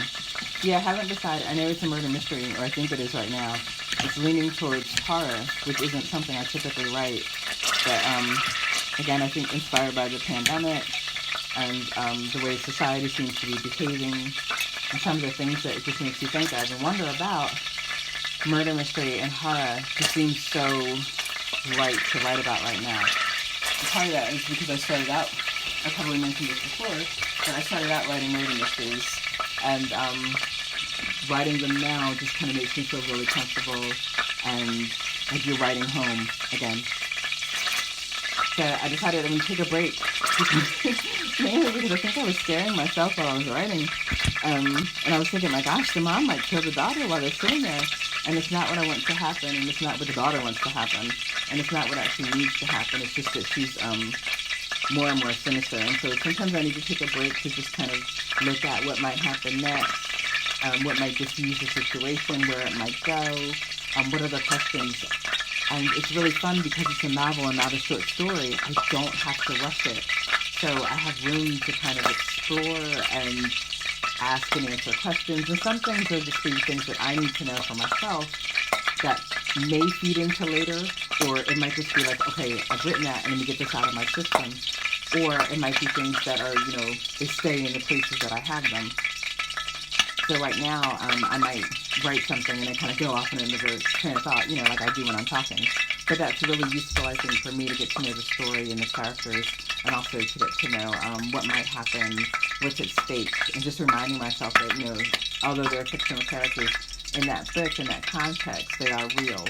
And so there's different things that they want, and they respond to different things in different ways.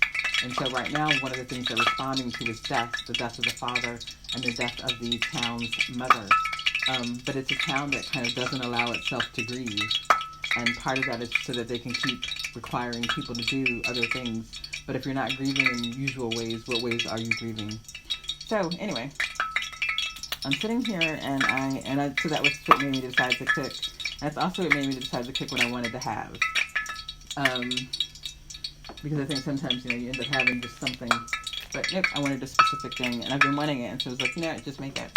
So while I was talking, I seasoned my potatoes, and what I seasoned them with was some pepper and some seasoned salt, which I love.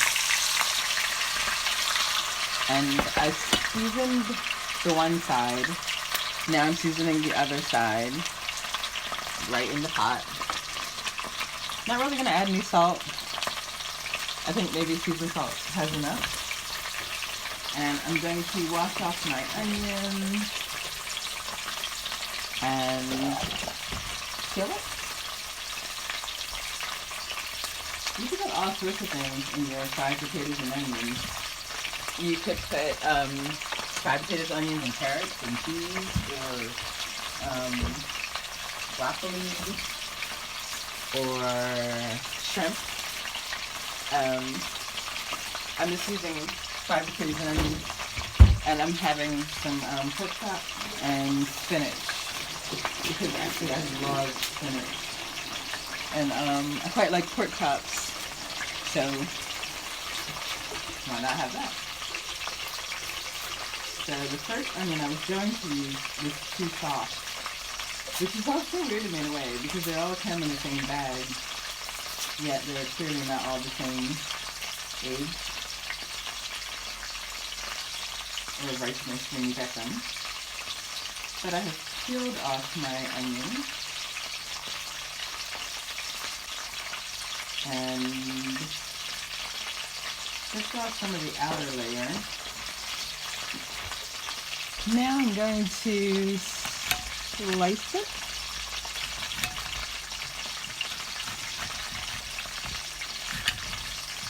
And then I can put it in the pan. So hopefully what's going to happen, I'm going to stir it up. I'm going to stand here because it kind of can burn rather quickly. And when the onions burn up, they don't really taste like much of anything. And then you just feel like you're having burned potatoes and onions, or fried potatoes and burned onions. But if you mix them up really nice together, the potatoes will also have that nice oniony flavor. If you don't like onions, I'm sure you can use green peppers, which I have used in the past. And I'm sure I've used both green peppers and onions, because, sometimes you're just in the mood for green pepper. But, so I have that. And then I'm going to stir them up. And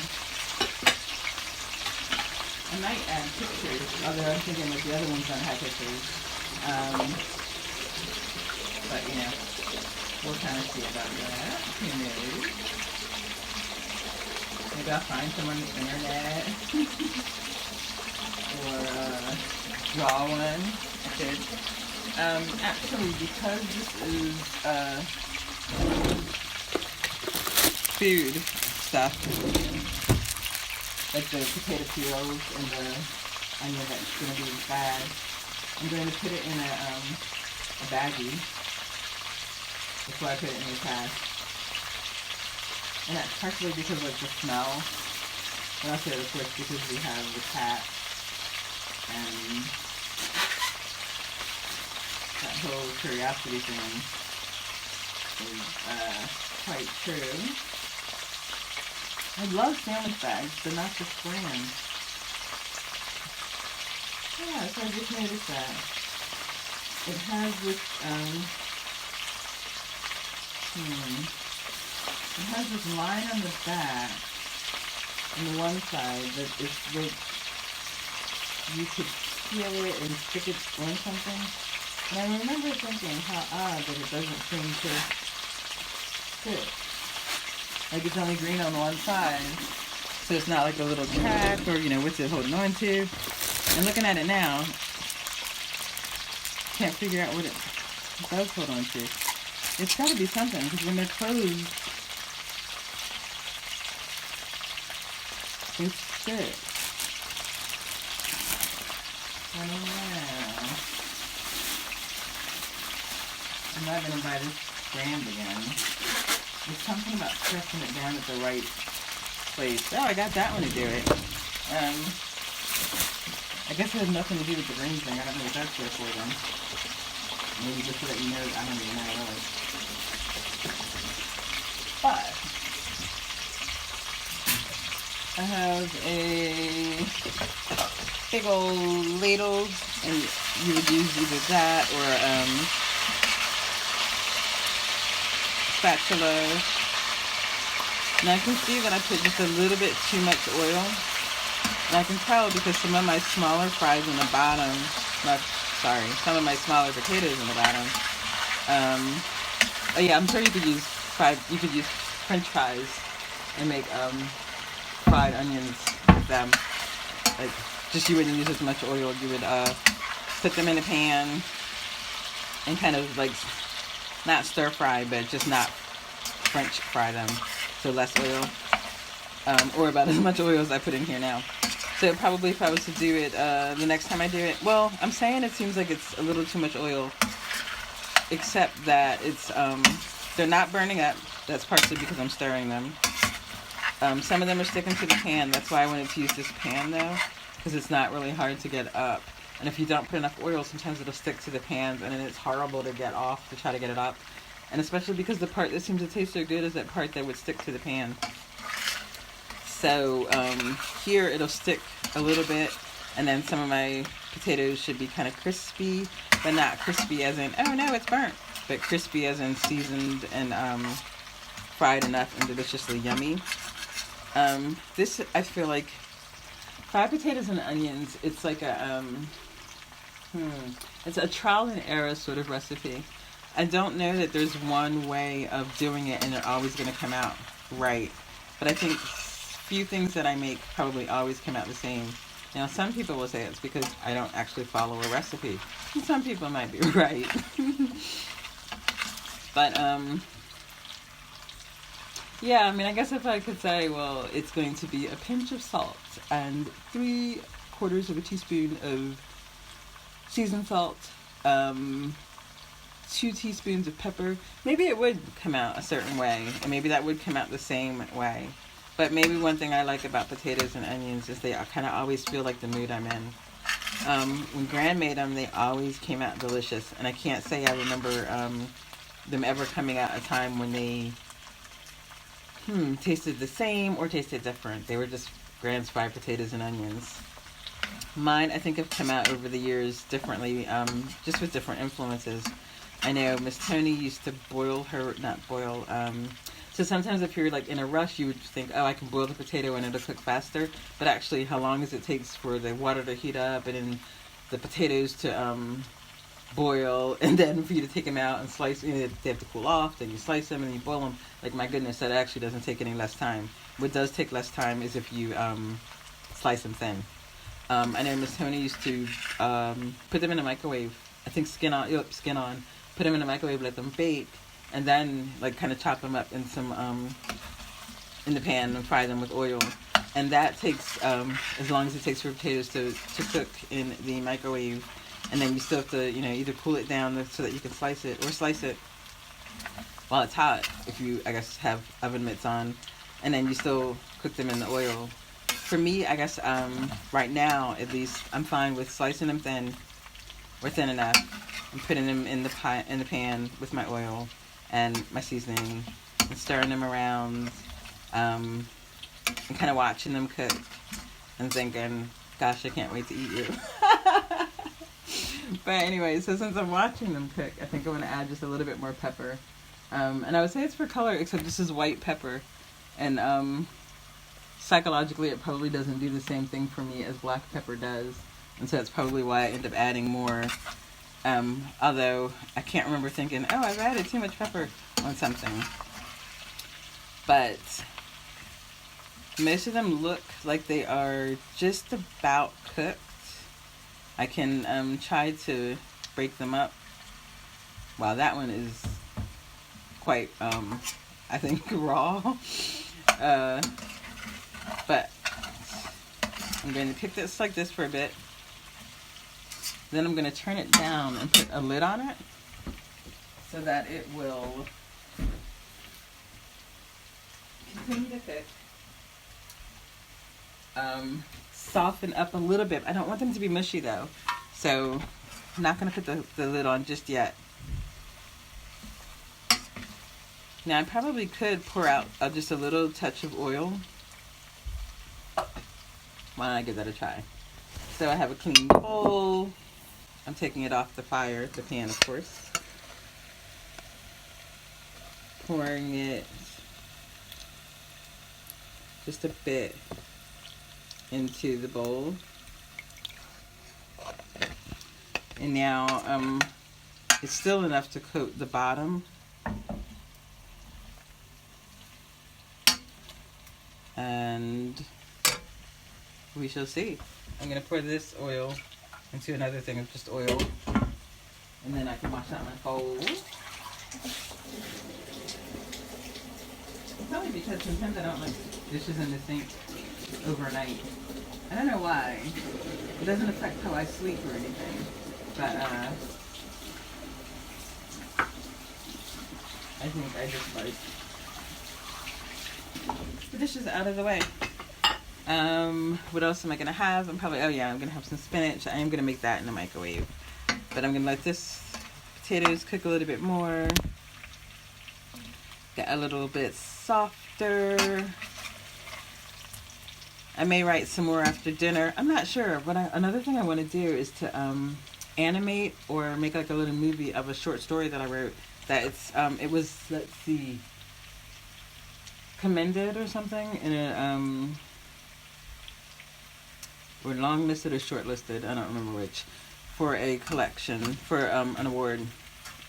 And I find like one thing I shouldn't have done when they ask you can they publish it in their one-time anthology or whatever, I said yes, and I should have said no, because yes means I can't publish it anywhere else unless it's someplace that lets you publish work, and that's a bit like of a challenge to find sometimes. So I'm thinking, gosh, if that one's already kind of like gone, then what else can I do with it? And I think I want to make a prose video. There's all these poetry videos, but a prose one would be really cool. And granted, maybe with real people would be more fun. But I think I'm either going to try to make it with animated figures or just with pictures and see what happens. Because, you know, why not? Let's see. So yeah, so you use less oil. Maybe start with the tablespoon way. So like definitely at least 3 tablespoons. And you're probably going to use more, but it's going to also depend on the size of your pan and how many potatoes you're cooking. Mine are really starting to stick to the bottom, and they're definitely cooking through, especially the small ones. I'm going to turn it down a bit. Even more. Actually, I'm going to turn it up a bit just to see if that doesn't brown up some of the ones that are cooking but not browning. And then I'll turn it down. I do tend to cook on high and not low. So now we're back on high. Let's see now. saying that, I have my fair share of fire drills and smoke alarms. So, high, low. Take that for what it's worth.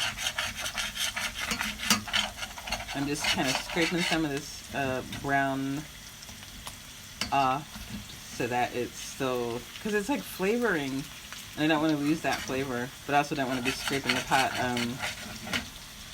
a lot when I'm trying to wash it later.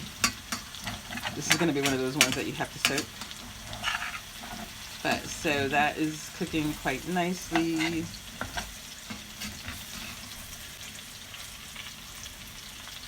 And now I'm going to put the lid on it, and then I'm going to turn it down. And in the meantime, while that's cooking, you would think my pork chops would be cooking at the same time, but I actually cooked them before so I could write. I'm going to put them probably back in the oven so they can warm up. But I'm going to put it on really low. I also put some spaghetti sauce on my pork chops because I quite like that sometimes. I'm having it with applesauce because pork chops and applesauce are probably my favorite combinations. And spinach. How do I get to have applesauce in the UK? Well, usually it's Noah's, but he doesn't want to eat this one because it's half open. And he had it half open to save because he said he wasn't sure when I was getting more. But it really was probably 2-3 weeks between the times I bought it. But so he's not going back to this one that's half open. And I was like, you know what, fine. So I put some cinnamon and vanilla and raisins, and I shook it up, and I made my own tasty treat. So I'm going to have that with my pork chops and fried potatoes and onions and spinach. So the spinach is just baby spinach, and it's already in a bag. I'm just going to rinse it off. Because it does say it's already washed, but I'm sure it is. But I'm going to put that in actually not that bowl. I have a microwave safe bowl. So put that in there. And I'm glad I'm eating it today because I was going to have salad yesterday. And I took out the salad and I took out the, it was lettuce and it was cucumbers, and I was going to put it with raisins and walnuts and blue cheese dressing, so, still a salad. And I was going to put it in, I put it on the counter, and it sounded like someone was at the door. And I couldn't figure out why. And I picked it up, put it on the counter again, and again it sounded like someone was knocking on the door. It wasn't. It was actually my cucumbers and lettuce had both frozen to an inedible state, I would say. So, yeah. Luckily, I'm having the spinach now. And all I did was put that bit of salt. I'm going to put some butter. Put it in the microwave for about 3.5 minutes. Check it. See if it's done. If it's not, I'll probably put it in for another minute. I've already turned off the potatoes and onions. Still have the lid on it so that they can continue to, stew a little bit, cook a little bit. In the meantime, without having to worry about them burning. And you can hear the pork chops warming up. Excuse me. And now the spinach is cooking. So I am going to say goodbye, and I love you, and until our next recipe. So it's been a while since I've made one of these recordings, and I have to say I've missed it. There's been a lot going on. We're still in the midst of the virus, the pandemic, which feels a bit, I imagine, like it would have felt for the plague, for people who survived the plague. The whole thing has been really mismanaged, both in the UK and in the US. I'm reading that it's been handled much better in other countries, and because I think it comes down actually to racism and elitism, where for centuries, the US and UK has had this imperialist attitude that what they do is right and that they're better than other people. And so they don't even go, it seems, to other countries to see, well, what's working there. So even in countries where they've had maybe less than 10 deaths for the virus, the U.S., which has over 100,000 cases of people who've died from the virus, they now have over 2 million people who've tested positive for the disease. And that's only because they're doing such a bad job with testing that they have no idea. And just like here, they have no idea how many people, more than the numbers that go to the hospital, have it. So it's a really odd time, because with all this technology and as far as people like to think that people have come, there's still structural racism that actually seems to keep killing people. And their blind ignorance and arrogance is just... it's something to see.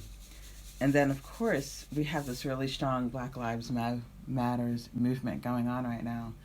And if you read back on this time, I think it's important to know that people have always protested and resisted police brutality and structural racism. And I think sometimes smaller groups of people have banded together and worked together to try to dismantle it, and it seemed impossible.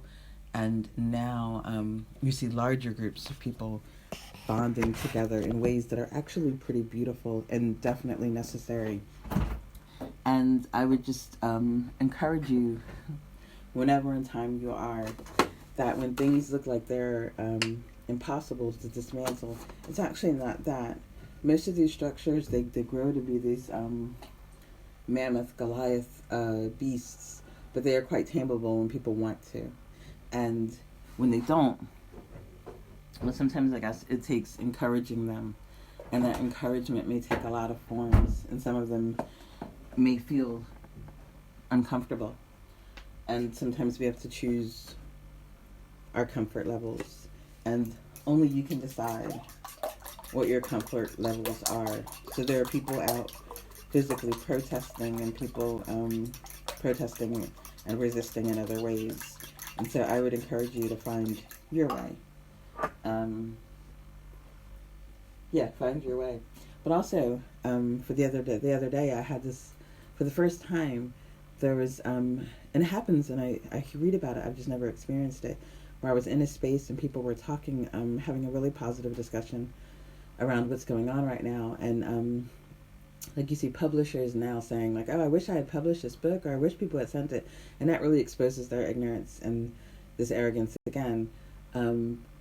But right now there's a lot of different arguments or discussions happening at the same time. And that's probably something I have to get better at doing, is multitasking.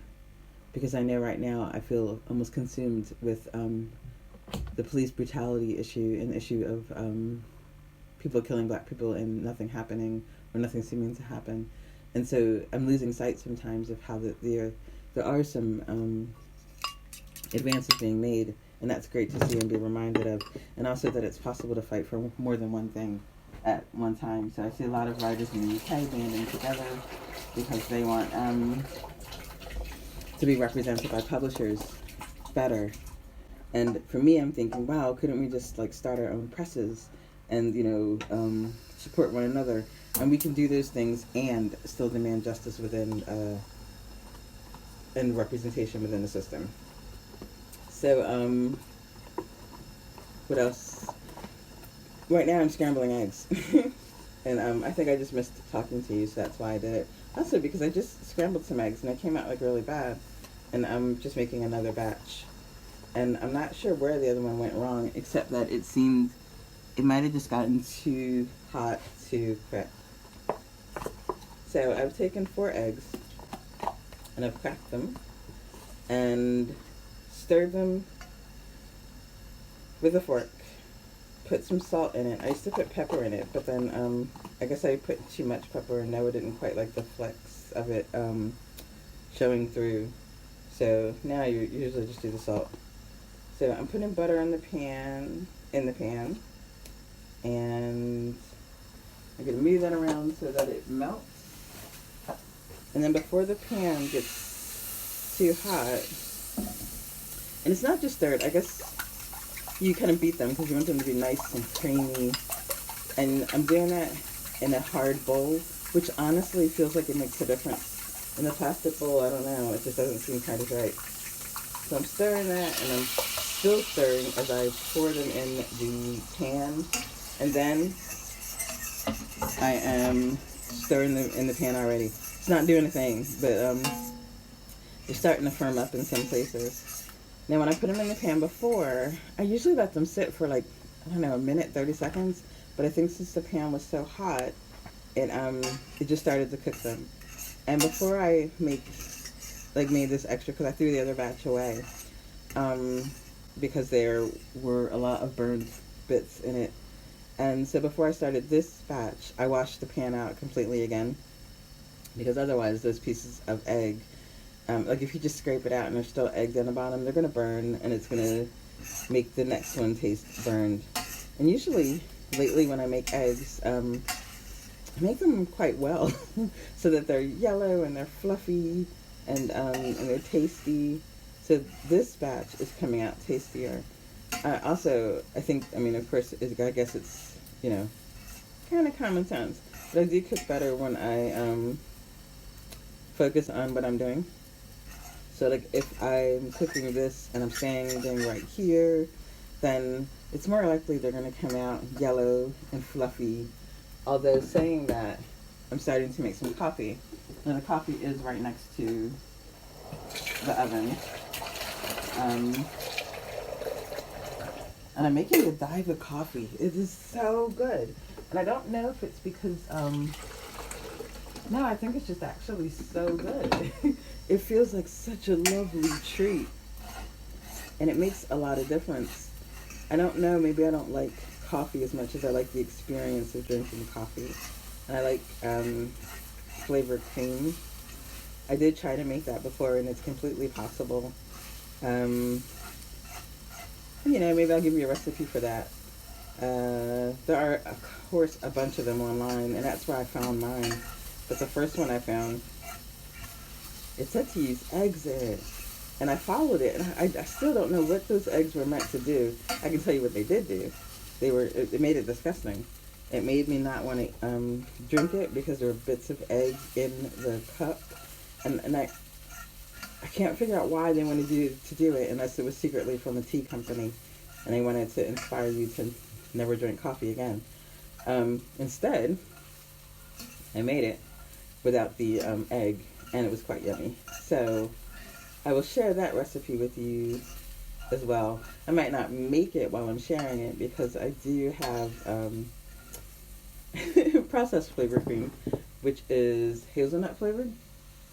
But so yeah, my eggs came out nice and fluffy. They came out in this. I like them when they come out cloud-like and I don't know. They're fluff. I like them when they're a bit fluffier differently. Like right now, they came out in maybe like crumbles, which are fine because they're still fluffy. But that might actually have to do with the pan that we use. So this was 4 eggs in a large silver pot pan. But I also have a smaller pan with the Teflon down the. It's a Teflon pot or pan. So maybe I'll try that next time, and we'll see how it goes. But until next time, this is scrambled eggs with salt and spending some time doing it. It's been nice talking to you again. Bye. I love you. Hello. So it's oh my gosh, it's June 18th. Tomorrow is June 19th. And Juneteenth is not something that I used to celebrate. I celebrated it once thanks to a friend, Carell, who, what did we do? We went to an event. It was a barbecue / gun license training in Maryland. And it was a few years ago. So now we're in 2020. And that was, gosh, we've been in the UK for almost 8 years. So I don't even know when that was, but it probably at least 9, maybe 10 years ago. But then we went to this like ranch in rural Maryland. She went there and I was meeting her. I don't know why we didn't drive together, but probably because I was one of those people who was really impatient. So I liked to drive wherever I was going so I could leave when I wanted to. But I remember trying to get there, and I always get lost. There's something just with me and directions that as soon as people give me directions, I stop listening, which I think you can tell by my cooking. But so that particular day, we were I was meant to meet her at this barbecue slash gun license registration slash gun safety event. And I was driving there and I was like following the directions and I just couldn't get there. I'm pretty sure like I had the GPS on and it was getting further and further away and I was probably getting more and more frustrated. And I contacted Corel and I was like, I'm lost. I don't think I can make it. And then she had the people on the phone and they were trying to tell me where it was and they were trying to lead me there. And it was like a group effort. And finally I got there. And timing being what it was, I got there just like at the end of the event. No, not the whole event, but the classes when they had done the gun safety stuff. So they had already done the, how to clean a gun and how to take it apart and make sure it's safe and how to load it and unload it. And I don't even know because, I wasn't there.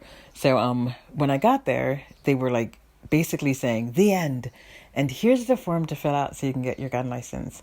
And they passed this form around and I was sitting down and everyone saw when I came in and I was like, oh, I just got here. I was telling the person who was giving it out, I just got here and I missed the entire presentation. So I probably shouldn't fill this out. And they were like, no, go ahead, just fill it out. And then after the meal, we'll go through all the presentations again. And I was like, oh, okay. So it was kind of like a time saving measure. So I filled out the form and then we ate. And it's funny because I take a long time to eat. I don't know why, because I'm like savoring and really I'm doing like 1,000 other things anyway. And so I was sitting there eating and like Corel and I were talking and laughing and I wasn't eating fast and I wasn't eating slow. I was probably eating my normal pace, but I finished eating. And then people were going up and getting other plates. And it was like a community event and people were just, happy and laughing and eating. But then after everyone was finished eating, it was supposed to be dessert. And then after dessert was supposed to be the thing to do the gun registration thing again, or all the classes. And I could not get through them eating another plate of food. I just could not see me doing it. So, I was like, all right, I'm just going to have to go. So like I ate and I left and oh my gosh. So I left. And then a few weeks later, I got the gun registration in the mail. So never did anything with it. But anyway, so tomorrow is Juneteenth. And this year I knew I wanted to do some celebration. Now part of that is because my book, Remembered, is about enslaved people and it explores the emancipation and how families might have reconnected after the emancipation. Because as a mother, I can't think of anything worse than not being able to keep my babies safe, not knowing where they are at night. And it makes me angry and it makes me really upset. And so I wanted to write about that to work through some of that, but also because I wanted happy endings. And we all know that happy endings don't always turn out in fiction or in life. But so I wanted to kind of to write those endings anyway.